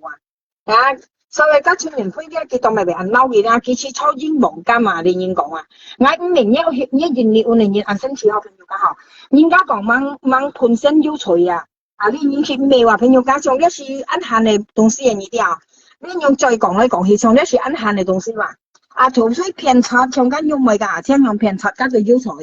你假使要除話將佢講香港嘅玻璃師夾現你合作假使前提除嘅呢啲你คน下嚟未喐掉夾玻璃師夾騙人嘅女假使叫填發騙女上花姐夾喐咪是屬於填發騙女呢啲假使前提除比依啲香港嘅師事冇騙你你คน佢喐女冇撞夾依講又不係俾實嘅冇本嘅就係話我冇本嘅就係話我冇本嘅撞你最後咧你簽簽夾人道你咪啦在頭就20幾個你คนนั้นผู้มีจอดเนี่ย台灣講冇人你講笑佢係賣香港嘅玻璃師嘅名聲咧，你騙花姐女佢係賣香港玻璃師嘅名你賣啱名騙花姐女已經要除嘅話，你係帶有香港嘅玻璃師夾現你合作咧話，你啱傾騙你啦，你騙難用係不你咁講你都睇淡你羅浮淡你識到羅浮嘅淡你夾請兩三咧識到夾羅浮嘅淡你買計不你咁未到騙你咧，你買計你要咁講你喐咪一貴嘛睇台灣係普通話你為到騙花仔女你買計不你咁講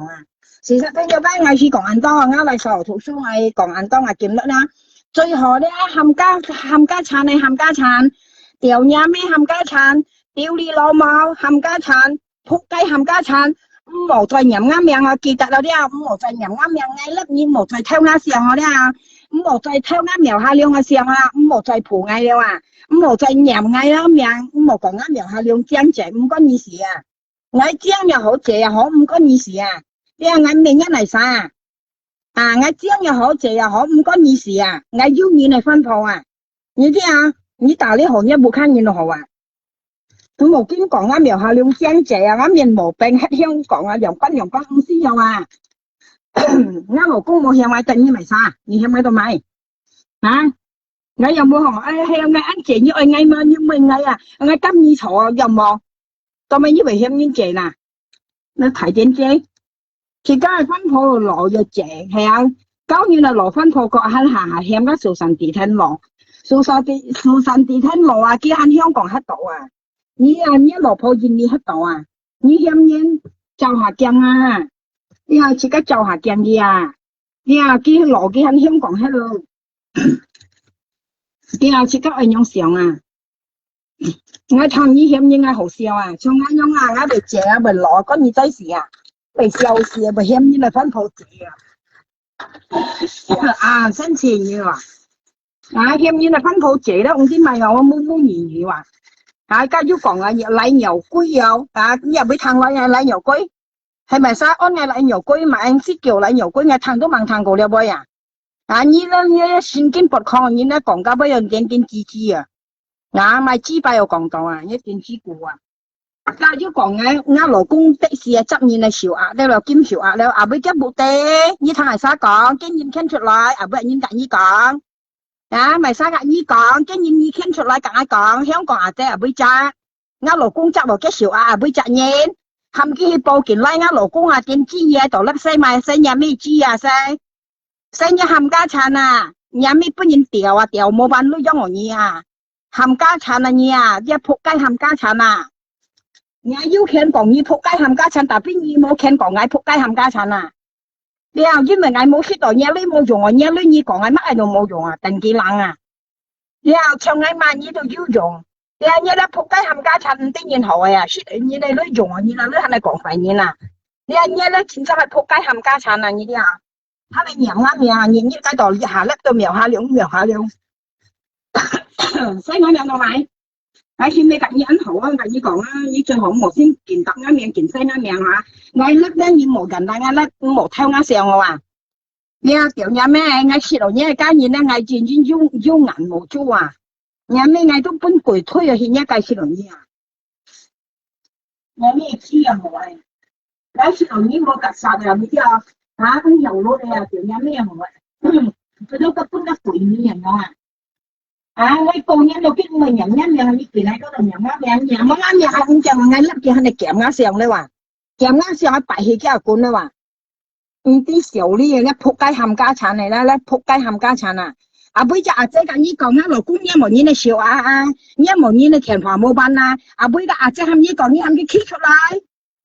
呢冇計度西呢冚佢 key 出嚟去差館啊冚佢去差館過嗌啊仆街冚家產冇成講緊冇人冇借杯啊！一杯就阿姐咁呢講啊，老公一模呢介紹啊，一模呢介填華冇辦，呢冚一隻去差館破嗌啊，報件啊，拉嗌啊，仆街冚家產，掉嘢咩？仆街冚家產去，嘢咩本人掉冇辦女啊？呢時候呢樣講啊，被驚嘢啊，掉事嘢咩冇辦女啊？仆街冚家產嚟啊，仆街冚家產嚟，呢真正時千家一年啊！你咧試過有時千家冇俾何講啊，講超級冇人冇借杯啊，你冚家產嘢啊！你話一隻就你講緊，你冚一隻去差館啊，報件拉嗌啊，仆街冚家產時冚家產去時千家啊，有咩咩啊？